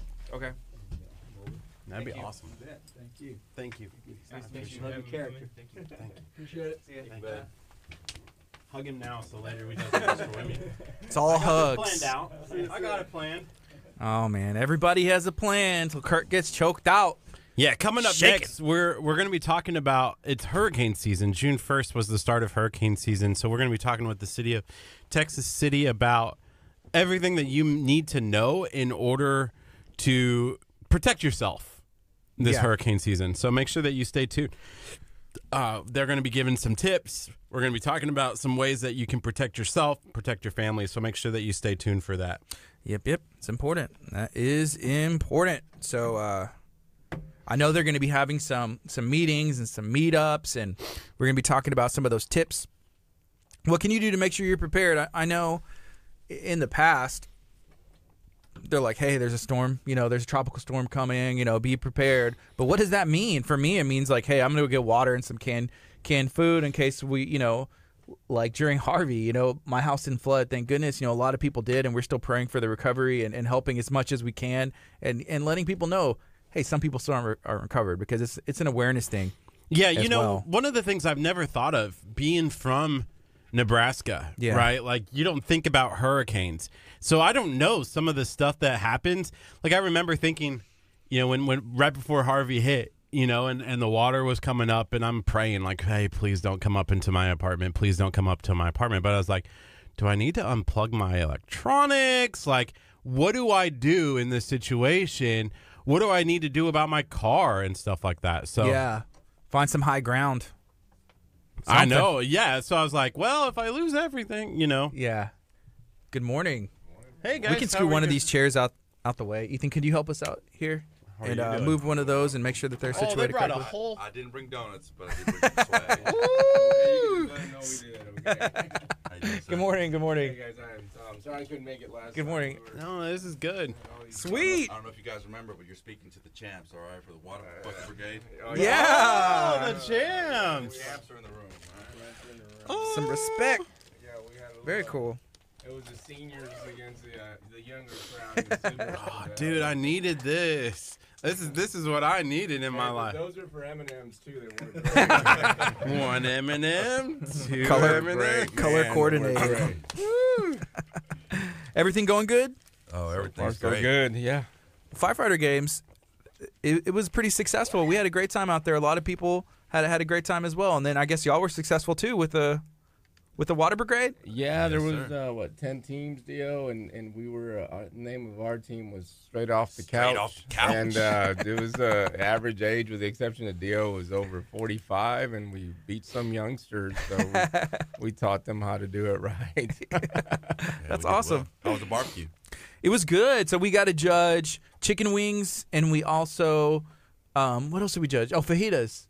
It was great. Yeah, the fajitas were on fire. Like, it was good. Was it the pico or was it just the fajitas? I was eating the cheese, so I couldn't tell you, actually. The cheese was the best part. There you go. Man, we met the lady. I don't know. Do you remember when we were talking about the firefighter I games do. and we said, hey, there's this one judge who, like, kind of ruined everything for us, and she was like, please stop eating all the cheese. And so she was actually there today, that last time, and so we were setting up by our tent. And she walks over and like, oh, it's you.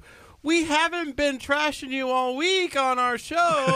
And she's like, what did you say? And I was like, please don't go back and watch it all. But it was all good things. But yeah, All good things. yeah, only good stuff.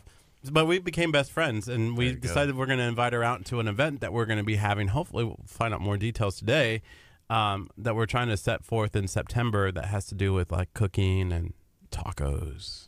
Cookies and tacos. That's a good subject matter. Always. So in Texas City, y'all have a bunch of amazing events. Firefighter games, and then I think even like later this year, Touch a Truck, and then the Old Smoky Cook-Off, and I think there's a chili cook-off. There's a lot. And when is that? There's Falling Tide, like a music festival is taking place. It's coming up this week. Yeah, so on that one, yeah, it's coming up. So we'll have to get on the event. Zio will find out in a bit on that event, but that's a new thing that the city's bringing over. So yeah, it's awesome. Family oriented, really great stuff. Really great stuff. Curt had mentioned that this time of the year, is it appropriately called like hurricane season? That's straight up what it's called, right? We just always have to be prepared. It's just the nature of our area. Yes. So what does that mean? Like being prepared for anything pretty much that has to do with the weather. So hurricane season's officially kicked off June 1st. And all the way through November. So, one of the key things we look at is just the educational piece on how to get ready for hurricane season if you can. What do you have to do in the event? What to monitor? And for us, those are the things that we monitor carefully. And for example, we believe in it so much so on the educational piece. We're always trying to find some ways to do that. How to educate the public and how to keep them safe from harm's way, and if something does happen, what to do in the event. we're having a Hurricane Town Hall meeting June 6th from 6 to 7:30 p.m. at the Dole Center, and we're going to get speakers from the state, from, the insurance boards, the National Weather Service, Dan Riley, great guy. Of course, guys from the county and animal control. And yours truly, Tom Munoz, right? Yeah, I'll be there. I'll be giving out the hot dogs every year. It's a big hit. The hot dogs. All right, so for the first 500 people, hot dogs and chips, and also some swag as well. So, I like it. Yeah, we could talk about what's in the contents of what are we going to give out. I feel like this bag is hurricane proof. Like it's like I feel like that bag waterproof? Is water resistant. Whatever that resistant. means. I would not submerge it. Yeah, but it's definitely splash proof. So it's a good deal for important documents. Passports, IDs, debit cards, any important medical records or anything like that you have. It's a good thing to have them ready for to go on a moment's notice. And then we have the annual hurricane guide, the hurricane tracker as well. That's always good to keep handy. And little flashlight. It has a strobe setting, and it's good for you. Just kind of have. It has a lanyard, and obviously, last but not least, a nice M&M pill box. So if you do not need this, please pass that along to somebody who would definitely benefit from that.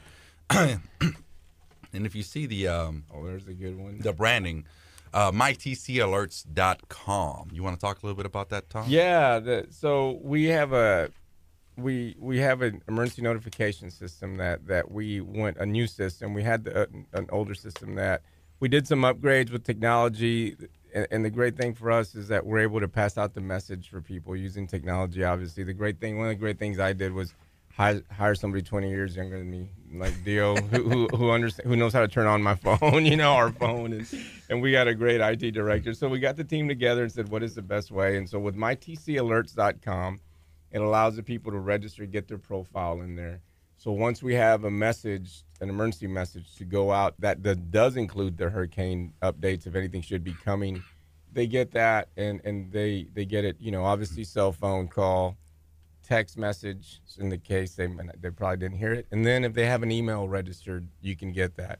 They can also register family members in the event that, the family member lives outside the city. They can also get the updates from the city. So it's a good way to communicate with the people. And then we also have the option to, they opt in community events, what we're doing in the community. So those are things to really get in touch with the people. The other good piece is that we're working, Dio is going to be doing a bilingual Spanish translation as well with that. So once again, www.mytcalerts.com, that people can register. We're going to have kiosks at City Hall and at the library to help those. And occasionally we understand there's some people that you just don't like to use computers and so forth. So, we do have cards out throughout the city where they can just sign their name and their address and their phone numbers and communicate that way. But the big objective is to get information to them, emergency notification alerts. Yeah. People are getting their information differently than they were 20 years ago, even 5 years ago now. And so I guess, as a city, has it been easy, or do y'all listen to feedback like, hey, are you getting information on the internet, Facebook, your phone? Like, how have y'all kind of gotten that to see this is how we're going to get it to you now? Yeah, so we cover all the bases. We're people like TV. Obviously, people love social media. Some people believe that, on the Facebook, that's the only media that's out there. And then so getting all those technologies together, Dio and I are continuously trying to find what are the areas, and we try to cover all the markets, social media, television, news stations such as yourselves and radios, and those are the things that, doing studies, the younger generation gets everything by phone, you know, and then we have the elderly population that believe in the media. So we're also getting Channel 16 that we're going to start working on with somebody to do live broadcast in the event something's happening. You guys are going to be there for sure. Yeah, I'm sorry. I know we're going to be there. Hey. I'm a little. You're going to come in here and bring up some other. Hey, that's the city channel, by the way. It's the city channel. Okay. I know. I'll forgive you this time. Next time. Let's keep in mind, he gets the first hot dog done. That's the only reason why I do what I do is for the free hot dogs. Extra cheese, extra buddy. cheese, right? Oh, yeah. We'll give you two. Yeah, This is the only reason why I do the radio. It has to be the cheese that's not real cheese. Like it's totally artificial. Like, you know. the kind you could use for putty for walls. Yeah, it's and just stuff. like melted on there, liquid. It was what kind of cheese is it? We don't know. It's just yellow food coloring. Mix it with the mayo. Yeah. The thicker the better. The huh? thicker the Exactly. better. We got 20 seconds. We're going to go on the FM as well, as long as our Facebook stream. So, hey, if you're watching, feel free to share this out. Good morning to y'all. It's 10:16 here. We go. We got 10 seconds. Talking to the city of Texas City about being prepared for this time of the year. It's hurricane season, so we need to buckle down, make sure that you're good to go, know what to do if anything happens. I like the buckle down sound effect. Good morning. This is KHEA Radio 99.5 FM. This is Kickstart. I'm Gardy. And I'm Curt. It is Monday, 10:16. Curt is busted into the goodie bag. We got all kinds of stuff that the city of Texas City brought us today. Curt, what is that? This must be the flashlight or something. I think so. That is not a lightsaber, It's like okay? it's not a, it's like was a a little strobe light. Looks there, like a Kurt. highlighter. So y'all brought us some stuff. What do we have here? All right, so we got some cool swag gear for you guys from City of Texas City Emergency Management. Yeah. Just to let you know, on June 6th, we're going to have our annual Hurricane Town Hall meeting. So make sure to join us outdoors open at 6 o'clock. That's when we're kicking off the event. We have 6 o'clock. great speakers for you. So that is not an M&M holder, okay, guys? It's a pill holder. It's a pill holder, that's right. And we're going to be giving those out to the first 500 folks. Also, if you guys want to show up, the oversized water-resistant envelope. You'll be getting those. Everybody's going to get one of these? Awesome. Yeah, that's good, for your personal information, your documents, anything like that. Also, we have a nice bookmark with some MyTC Alerts information.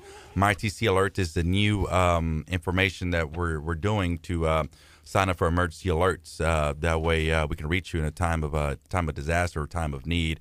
And also, of course, the hurricane guide and the tracker as well. So make sure to join us this week, actually. Yeah. June 6th, Thursday. So if somebody goes to my TC Alerts, can they opt into like text message or how they want to be reached, email, Absolutely. phone call, automate, anything, Phone right? call. And we do that. And one of the things just that we do, we've tested it out. Some people, you get the phone call, and sometimes you might not hear the whole message because it's too loud. Yeah. The beauty of this feature is it comes in text also, so you could read the same thing we just gave you. And then if you have an email, it sends an email. So at least you're always you can revert back to that information. So, Yeah. And going back to the town hall meeting, we're going to have somebody from the animal control. That's very important. We have, what to do with your animals in the event something happens. Sometimes we forget about the little animals we have out there. And so some very knowledgeable people on what to do, how to prepare for that. I love this bag except for one thing. Uh-oh. I need a whistle. Oh, okay. Because I feel like if I was in a hurricane, the first thing I need to do is start blowing the whistle and like, I'm here. Well, now just wave the light around. Did you turn on the light? There you you go. Yeah. There you go. That one. I'm, Look, there you- I'm gonna waste the entire battery We'll today. we'll get you another one. It's just got to for being last. a- It's for got to being a last hot the dog whole taster. season, okay? We'll get him another one, Diaz. He's going to be doing the judging the hot dogs. I'm glad you mentioned, Tom. We actually tested the system citywide for everyone that was registered to the program. We tested it last Tuesday, matter of fact, on the 28th. We tested it last week, actually. So for those who did not receive a call, email, text, or any kind of notification from our system, please go to www.mytcalerts.com to register. Create a profile. It's really easy. You can sign up as many folks as you like, family members. That way you can stay in the know.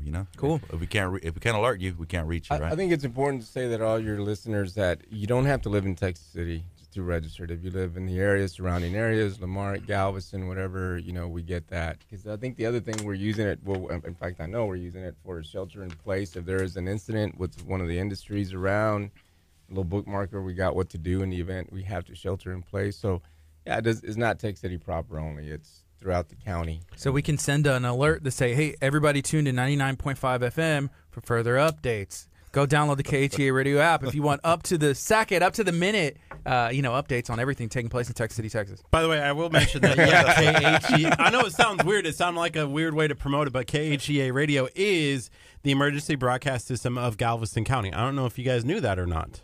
We do now. Yes. We do now. Yeah, so we're actually the only FM radio station inside of Galveston County. Thanks. That's That good to know. hyper information right So there. now we're going to switch our emergency operations center to right here. Y'all can actually use this room right here. Yeah, you can have that corner over there. just over we there. don't need more space. I'm glad you mentioned that. Last week we got certified through FEMA, the iPod system, which is the integrated public alert warning system that I don't even remember a while back the president did this huge test where everybody's cell phones. So Yes. we got that system too. I'm very proud to say that we applied. We got blessed Cool. by the FEMA people, and so now we have that in our city as well. To be able to push that to everybody. Push it out. So tell them to download the KHEA Radio app and be like, we totally aren't taking using this the aproperiate way. Go I'll tell you, we'll download put a KHEA. banner underneath that. 'Cause when we do that. I was actually thinking about just like taking this entire because this looks good. It is. It is. Like It is, this yeah. looks really, really nice. Just taking this and like making an extra sheet on the top that has like KHEA radio With both your and pictures on it. Yeah, Would that be we great? hand it to people, and then it looks like we actually did all the work. Oh yeah, You why know? not? Like it looks good. This is a nice Yeah. Extreme Weather Ready Expo. So flipping through this, right towards the middle has a review of the 2018 hurricane season, and it looks like spaghetti. There's a lot that goes on during a hurricane season. This is last year's, but there's a bunch of activity. And I remember a couple times people being on edge or like the news saying, hey, this is going on. And so you always really need to be prepared because there's a lot of action going on out there. And you never know where it's going to go. And they always predict, and it never goes exactly where they think it is. Correct. And that's a good. One of the things that we like about the guide that you can pick up at the town hall meeting is it's got the tracking chart. And if you notice on the right hand side, your viewers can or your listeners can see that. It's got your hurricane names, and with that said, once they come out, people can start tracking that, and we'll be passing information, obviously, as we get it, as fast as we get it. At our Hurricane Town Hall meeting, we're going to have the National Weather Service Director, Dan Riley, who's going to be there, and he's going to talk about this upcoming hurricane season, what it looks like, what to expect. And then, of course, Dan's always into the safety aspect as well. So Yeah. he'll make sense of the spaghetti that we have there. It looks but- like. Yeah, no, but the National Weather Service here in Galveston does an amazing job with passing information. But like anything else, things change, like we did with Harvey. When we weren't supposed to get impacted, and it was a rain. It was a rain event, really. And so That's crazy. They already have them all named, And he'll tell a story of how they named them. Really? It's like a committee. It's a process on how to get those names. Yeah, I have a friend, and she has a little boy named Harvey, and he was already around, and then it's like that event came Harvey, and it's like, oh man, now Harvey has this negative connotation, with it. And it was an event that it's terrible, and people are still recovering from it. But then the little boy, he's already 2 years old or 4 years. I don't know how old he is now, but it's Harvey. So it's kind of like, oh man. Can we name one Ethan because he is a hurricane? I think there's been several named Ethan, but no, we'll talk to the National Weather Service about that.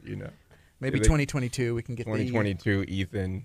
Yeah, but no, Dan talks about how they pick the hurricane names, which is very interesting, and it is a process unbeknownst to what we were thinking. Yeah, So, man. yeah.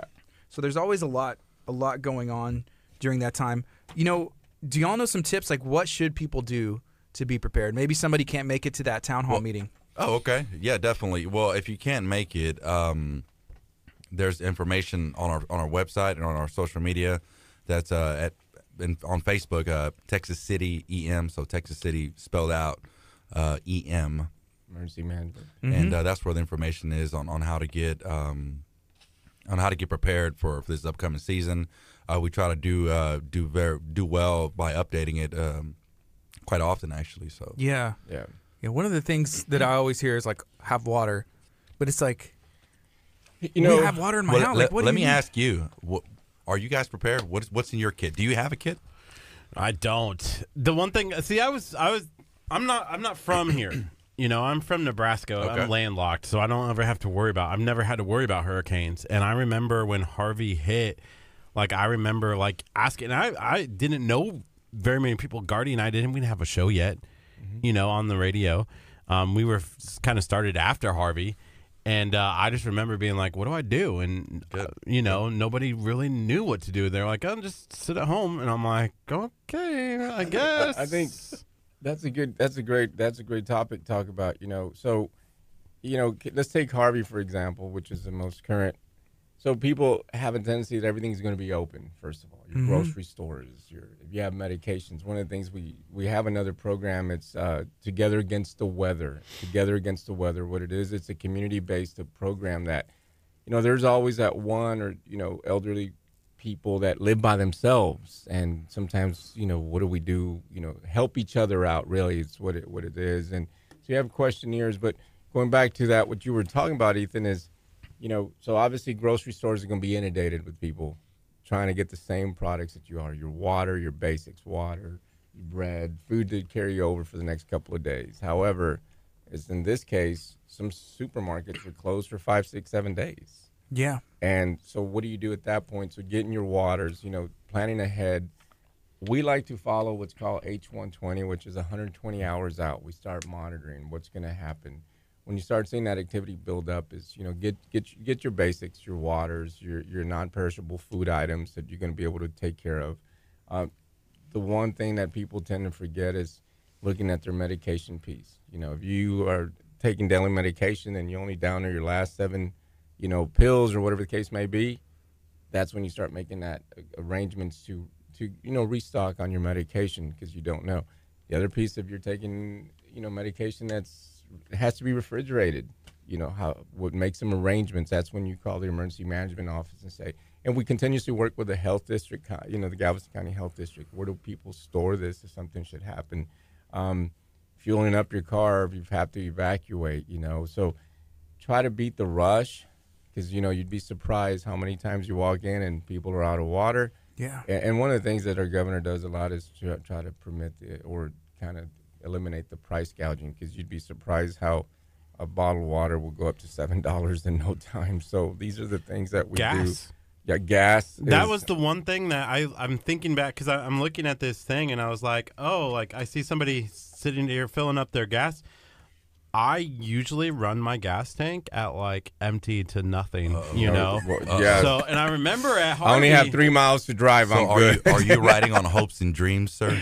my car. We need a prayer team around my vehicle.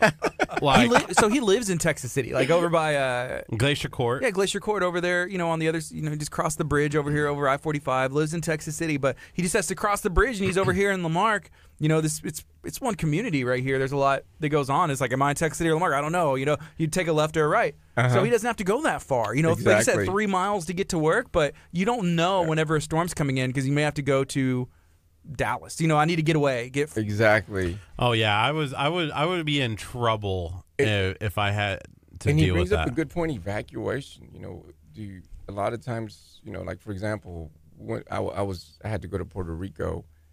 People underestimate the technology. So if power goes down, that means you will not get you can't use your ATMs, and you know, these are the things that we have to plan and check. The guy carry cash as well. if a hurricane hits, y'all, call us. That's why we're here, buddy. That's why we're here. We're here to Try to take get you care prepared. of you. Well, Your listeners need you. Yes, but you know, I really encourage your listeners to go and at least get the packages that Dio's done a great job preparing. Is every question you've asked is in that Hurricane Town or guide that we have. You know, the planning and preparing talks about tips for boat owners. What do you do if a storm is coming? And then of course, you know, your livestock and pets. So we're going to have some speakers there. Insurance is always a big one. And we're going to have somebody from the Texas, you know, Insurance Board going to talk about, you know, what to do in the event of insurance, how to prevent fraud. That's like a big one. Unfortunately, one thing I've noticed over the years about storms, the great people come out, and unfortunately the bad ones come out too. And our city does a great job in monitoring, making sure that there's no fraud. But you'd be surprised. They're desperate to get your home, and hey, for $20,000, we'll do your job for you without having that checks and balances. So we're covering some huge topics in there, and let me know if I miss anything. Deal on it. No, I mean definitely that's the whole goal of this show for us right now. We're trying to, put that in their mind. It's beautiful weather right now, but who knows a couple weeks from now. So get prepared early. You still have time to get prepared. Stock up. Look through your old kit. You may have cans in there from a couple years back. You want to cycle those out. Check your batteries. Check your flashlights. I didn't realize some of the soup that I had. Like, I just was carrying it around. Apparently, it was like 5 years old. I think it's okay. Did it have like a date on it? Yeah, it had an expiration date like 5 years ago, and I'm like, literally, I brought this from Vermont. Like, I could have been fine. Like, I could have tossed it 5 years ago, and it's literally.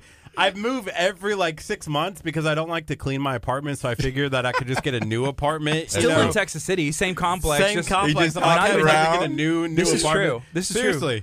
Seriously, I just move every 6 months, so then I don't have to clean. I just wait 6 months, and then I'm like, okay, new one. This year, he's had 2 different apartment complexes, in the same. And he inundated one. He did. Yeah. So note to self: we won't go have dinner at your house. No, when did this expire? Yeah, yeah. So it's like 5 years. I've been carrying this thing around, and finally I looked at it, I'm like, oh, I was gonna have soup.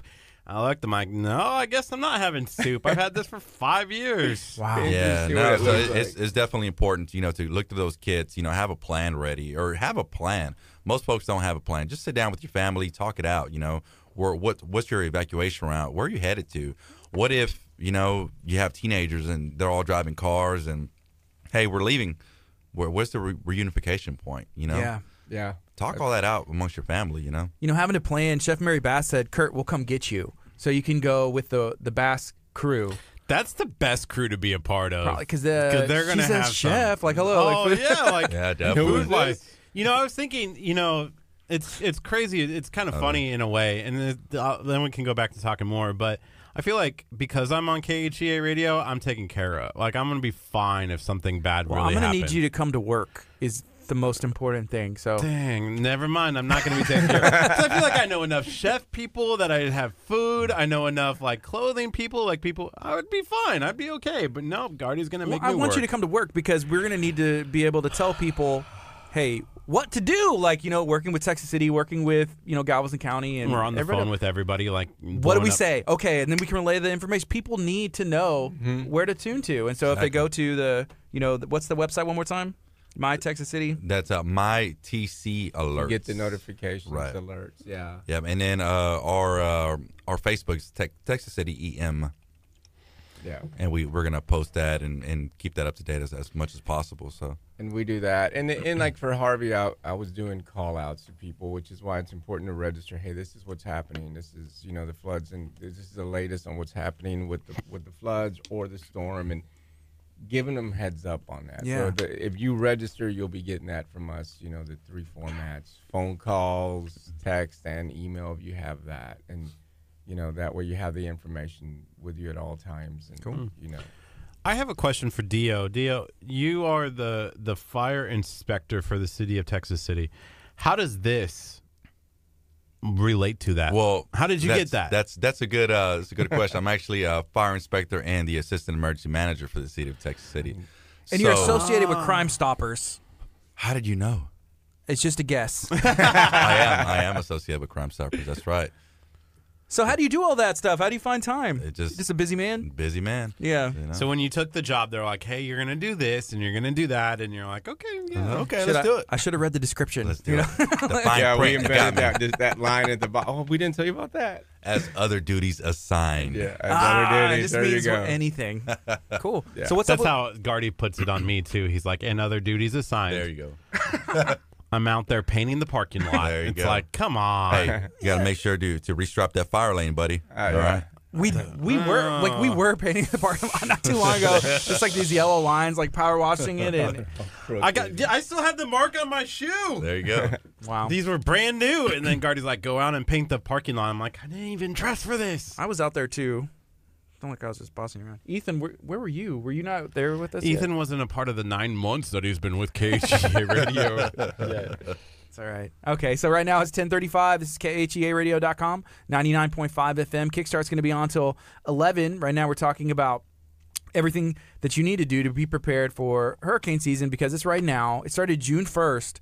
It's summertime, and it's, to be honest, is one of the last things that was on my mind up until we had, Dio in for the firefighter games, and he was saying, hey, this is something that's important. We're having that town hall meeting, and it is important. Dio, I think we need some videos.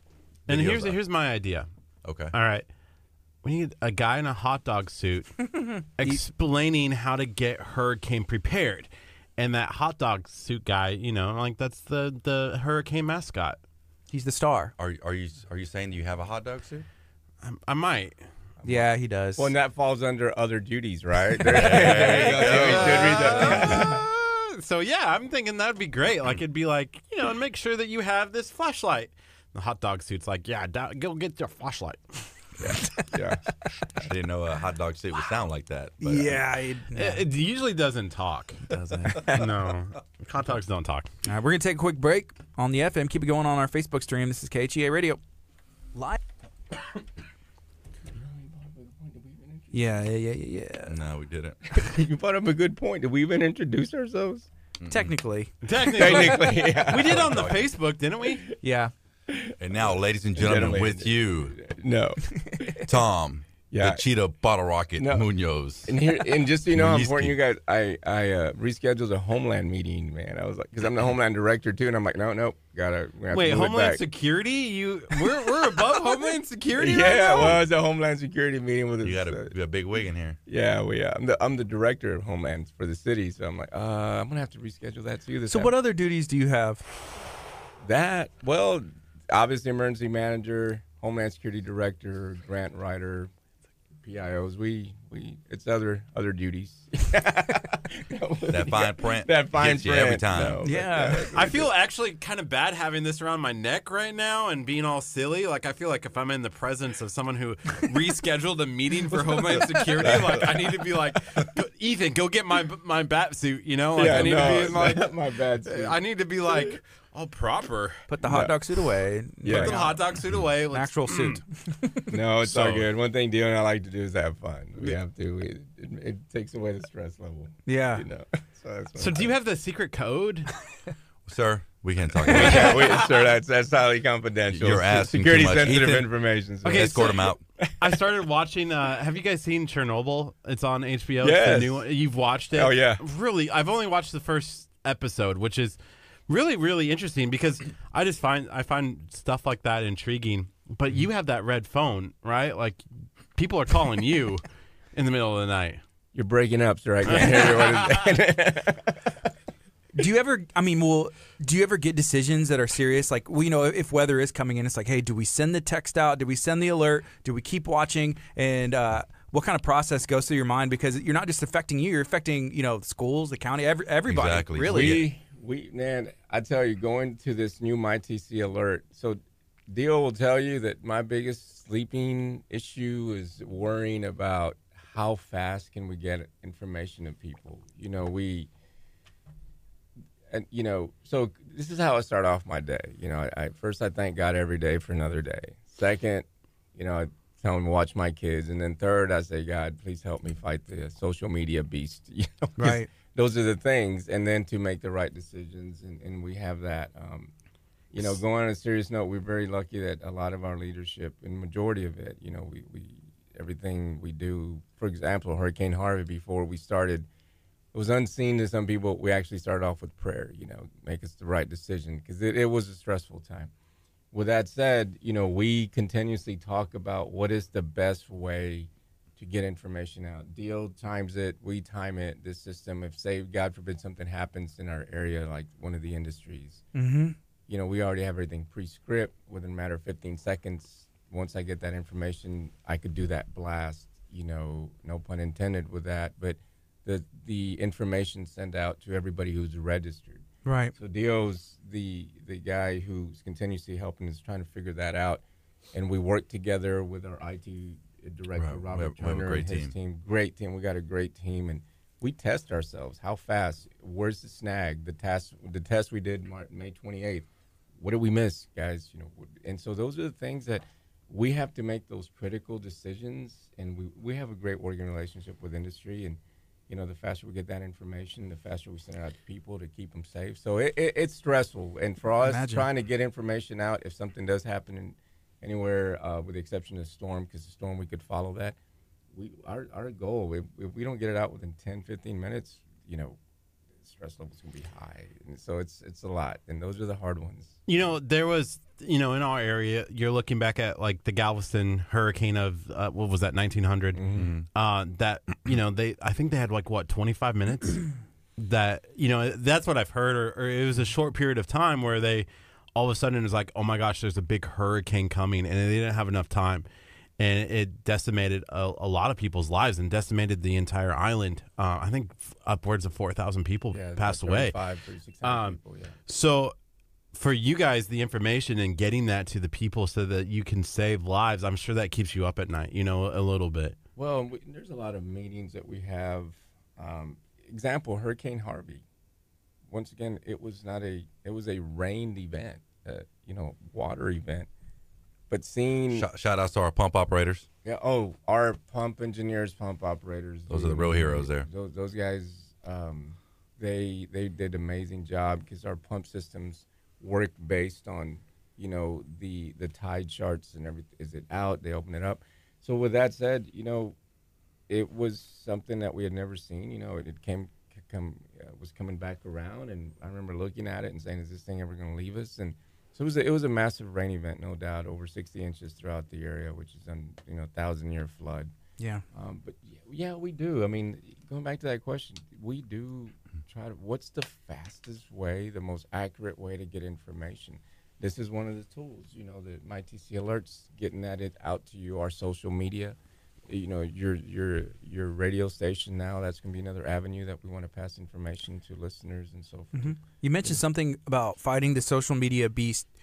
Do you have to battle, like rumors and stuff like, well, this city's doing this or that, and it's like, okay, that's not real, or maybe with rumors, you can hear something, hearsay, and then it changed, and it's like, where did this even come from? Right. No, yeah, that's it's all part of rumor control. That's Tom. Tom will be busy working with the media, working with the county, working with other city and state officials, and I'll be in the background watching social media and doing things that I have to filter information to give to him. Mm-hmm. So in a time like that, in the time of crisis, we're definitely going to be busy. We're on 24, until it's time to go home. Yeah. So our goal is to keep the community safe, keep them informed. Well informed, and then of course you'll get that one rumor, and that's one thing Dio does so great is, either answer it, and then that's one of the things, and in Hurricane Harvey, somebody's saying that the dam was breaking. We don't have a dam, so those are things that kind of keep the panic level, and getting that information. Turn on the pumps. Turn on the pumps, and the pumps are continuously working. See, I'm probably going to be that guy that's being like freaking out and like, oh my gosh, everything's gonna. Yeah, that's me though. Then we'll be like, here, have a hot dog, Ethan. It'll be fine. Yeah, with some cheese. That's your comfort food. If your mouth is full of cheese, you can't spread. You can't spread misinformation. But me and Curt, we work together. I was about to say good or great together, but we work together. But I feel like because I'm like, Curt, okay, take a breath. It's going to be okay. Let's think about this process. What's the best way to handle this? And then after a while, always just like, let's go he's over the ready, top. like on edge, like, oh, right now we got to do that. I'm like, dude, stop. Mm-hmm. Take a second. Let's think through this. Breathe. Let's talk. Let's walk it back. It up. And then let's do it this way, because if you get information and it's like, okay, who needs to know this, and how do they need to, how do they need to get the information? Do we need to weigh? Do we need to confirm and make sure this is true, and then to release something out? So me and Curt, we kind of have our own little process of that, where I just slap him on the head. I'm like, stop. Okay, now we'll do it. Yeah, take a deep breath. It's all about checks and balances, right? Yes. Yeah. Deep breath. I'm breathing hard over too here. much. Curt has too much power. Meditation music would be good. Mm-hmm. You want to go back on? Yeah, we got 20 seconds. We'll go back. Keep talking about. Hey, let's everything. introduce them because obviously Homeland Security. We need to get their name out there. Well, no, we It's don't want important. Homeland Security to know where they're at. They're like, Yeah, I thought you said you had an important they canceled the meeting for this? All right, here we go. 3, 2. Good morning. This is KHEA Radio 99.5 FM. This is Kickstart. I'm Gardy. And I'm Curt. And we have some special guests here in studio. I'm not going to say their names because they canceled some very important meetings to be here. But if they want to, I'll let them introduce themselves. How you guys doing? Yeah, good morning, everyone. Tom Munoz, the Emergency Manager, Homeland Security Director for Texas City. Good morning. Dio Gonzalez here, Assistant Emergency Manager, City of Texas City. I have to ask Tom a quick question before we move back to talking about hurricane preparedness. As Homeland Security Director, do you have like information on my background? Like, you know everything about me before you walk in here? No, but you got to slow down when I'm 197 when you're driving. On the loop. On the loop. Yeah, so there's that Domino's over One there. million On warning. Yeah, you ran a light. No. Actually, you saw that you can't get pulled over or you can't get ticketed at a red light anymore. What? Yeah, by a camera. Oh. They outlawed cameras being Governor Abbott signed a law that said that you can no longer use a traffic camera to give someone a ticket. Oh, I did not know that. Yeah, it happened We Friday. drive safe. See, That's this what is we where we should like slow down and do the fact check before everybody's right. like, "Oh, there's a camera. I'm there's going a to run that camera. light." Thanks a We lot, don't buddy. know. Right, Everybody's just driving all nilly-willy down the street now. Well, according to I feel like that. According Yeah, to it could be. KHEA. Hey, you can speed and run lights. You know? Wow, Kurt. Send that Fact to check Well, it, Kurt. people. Fact if there's check. a cop around, you can still get pulled. We But got some great ones. Yeah. I got pulled over last weekend, Memorial Weekend. I was like, In Texas City at the dike. In Texas City at the dike. Yeah. Really? Were you How'd that speeding, go? sir? No, I Were didn't you have the my. one that ran through that barrier and said, "Please no through traffic"? I'm hiding from the cops yet because they still haven't fixed it, but I don't have my registration is out. I need to get that update. We'll get you. Oh man, he's like, we'll get you. Now we know. Note to self. We were driving around like all day Saturday. We were getting footage of everything for this big project that we're working on. Yeah, we can't tell the details about it, But we're excited about it. super excited. And we were in his car because a lot of it was outside and he doesn't have AC. I was like, we're going to be sweating anyway. I was like, what does it matter? go But I 80. forgot his registration was out. Yeah, no registration, no air conditioning. My bearings like need to be fixed on my wheels. Like we're just pray. And no gasoline. No no gasoline. Oh, And 5-year-old soup, right? Is that what it Oh, was? yeah, in the back. Kurt's living his best life. Oh, he is. You're canceling meetings to be with this guy, with Homeland Security officials. He's not going to let it go. He's gonna let it He's go. not going to let it go. Wow. Out of everything that's going wrong in my life, you look for the We positive. rescheduled. Let me just say that. We rescheduled. Wow. So every day when y'all come in, you kind of have to be prepared for anything. True. Absolutely. Yeah, because there's a lot that goes into.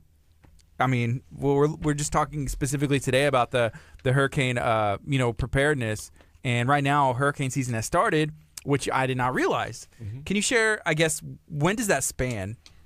June through November. And you pretty much have to be ready. We have to be ready at all times and monitor. You know, every time we get some updates on disturbances in the Gulf, we start monitoring that, see what it's going to do. Is it going to bring rain? Is it, it's going to be a hurricane event? And once again, going back to Harvey, it was a hurricane, but we were impacted with rain event. Yeah. And some high winds, 70 mile-an-hour winds for a brief time, but. So I remember in college, I actually took a class. It was a meteorology, or like not a meteorology class, but talked about like weather and stuff. And it was actually during the fall time, and so that's the hurricane season time. And I remember sitting in Nebraska because I went to school in Nebraska, and it was like really cool to me. So what happened, and this is for our audience. This is Curt, the meteorology expert here. Yeah. With one class. With one class, I know. It comes off of the Sahara Desert in Africa. The heat does, and it blows into the ocean, and then that as it builds up energy because it's being heated up and all the storms and everything, and then it becomes a hurricane, and then it hits land and then decimates. Do y'all want Kurt to give his speech at the meeting? Ooh, that's a hard no. When is the There was meeting? no even like maybe. Never mind her. We've rescheduled that. We'll let you know. Yeah, matter of fact, we're going to I thought it was great. I thought it was a great. I remember it. So June 6th, Hurricane Town Hall at the Texas City Dole Convention Center, from 6 to 7:30. Lots of goodies, great speakers. So make sure to come check us out. Maybe And it's Kurt. a free event, Kurt, right? Kurt. and a Yeah, hot free dog. event. And Kurt, there'll be the National Weather Service, Dan Riley.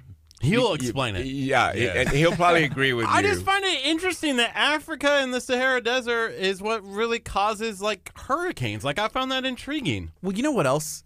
Remember whenever they're like, well, there's sands from the desert in Sahara that are like everybody's allergies. Remember? Oh, Whenever yeah, that it's kept the same happening thing. and It's like the same thing. it's the same- Yeah, no, that's called pollen.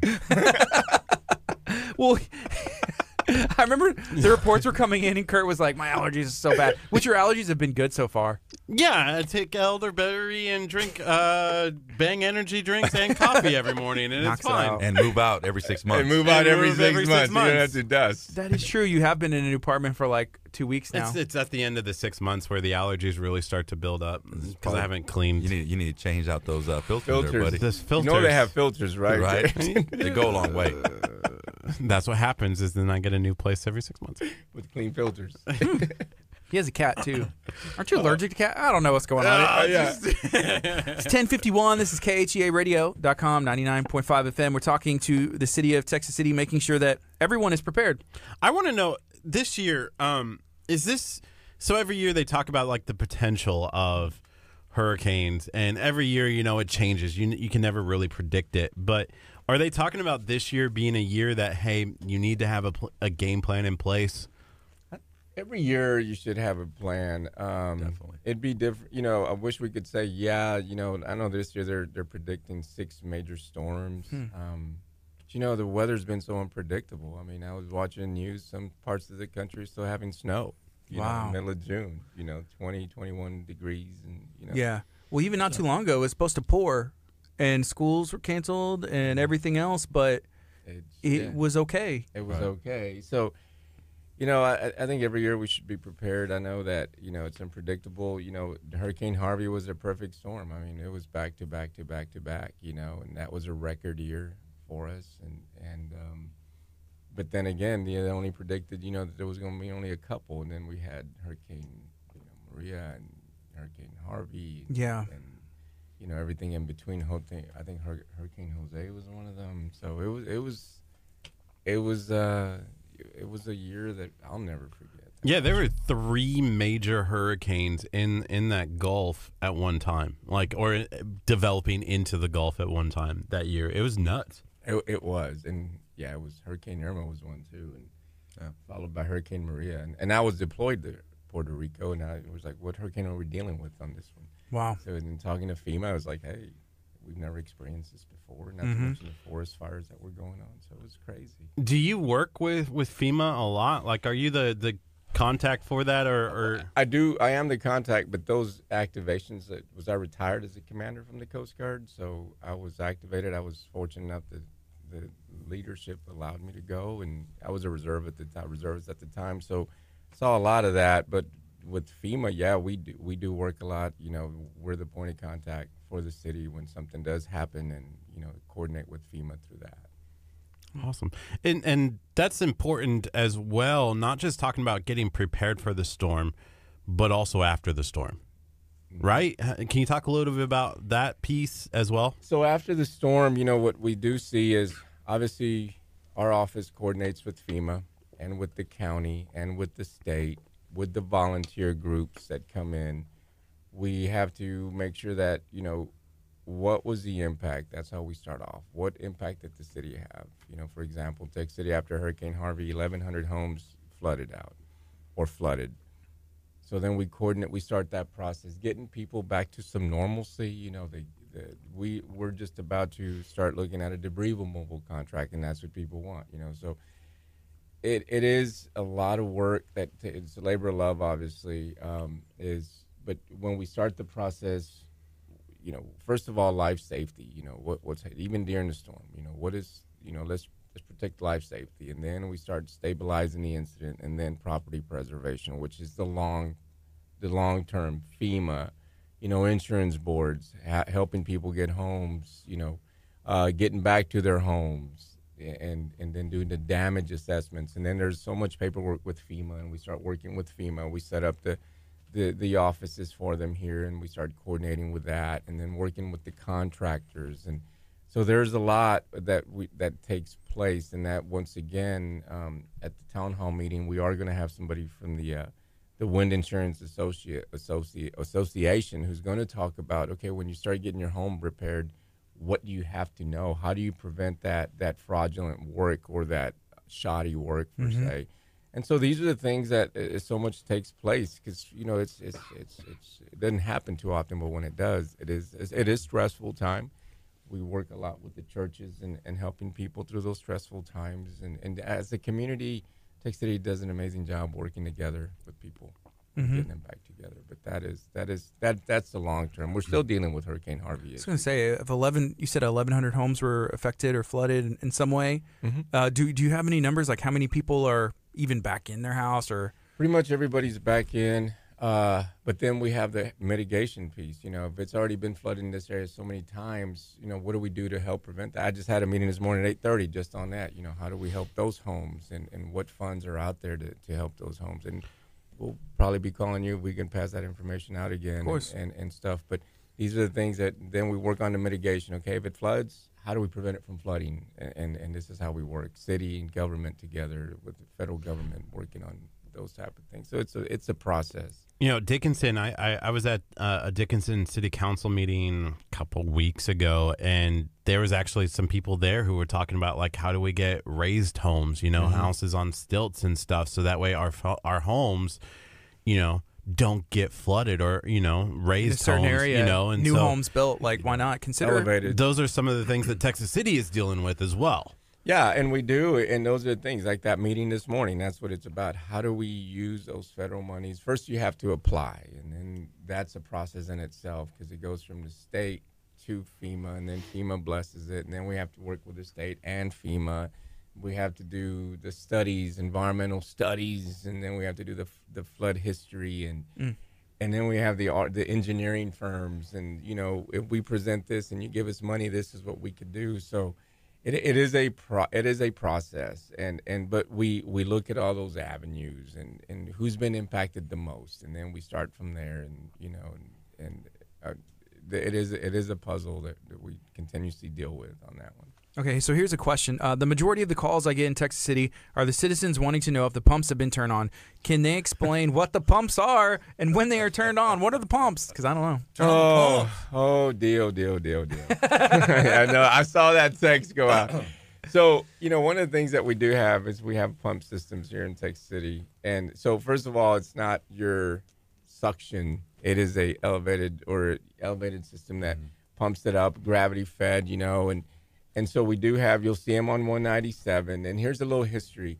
In the past, there'd be a lot of churning water. We could crank out about 1 million gallons per minute, with the pumps that we have. And we have one on 197.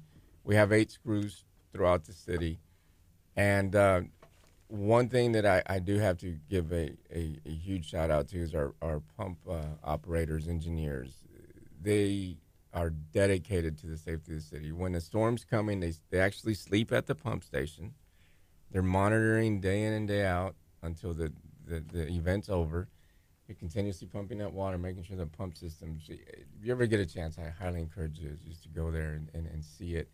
So they work through the night, and then and the pumps are on before they actually start preparing. Start pumping before the rain gets here. So in other words, it's to empty the bowl, let the bowl fill up, and then they pump it out, and then they work with the gate operators, and then they flood it out into the bay. So it's just this event that it's engineering at its best, and we do that. And so a little history, in the past you would complain that, the pumps aren't on, and I don't operate the pumps, but we get the calls. So if you look at 197, the tips are painted white because people would always say they're not on. But now you see that white tip moving, they're on. But even then, we still get them. But it is just some great engineering work. And it's one of the few pump systems in the world that we actually have that way. And if you look at Hurricane Harvey, everybody else was flooded. And I don't know if you recall, the city streets were passable within about 24 hours. Everything was dry with the exception of those homes that had gotten flooded. And we were fully operational throughout the city. We were actually moving around back to normal with the exception of those homes, So, yeah, our guys doing I can't say enough about our public works people. Rest assured, they're working hard. They're working hard. Rest assured they are. And it's a thankless job sometimes. So those thank are you the guys for what you do. The one thing I notice is those pump operators are sleeping at their at their workstation. Curt, I think you need to step it up.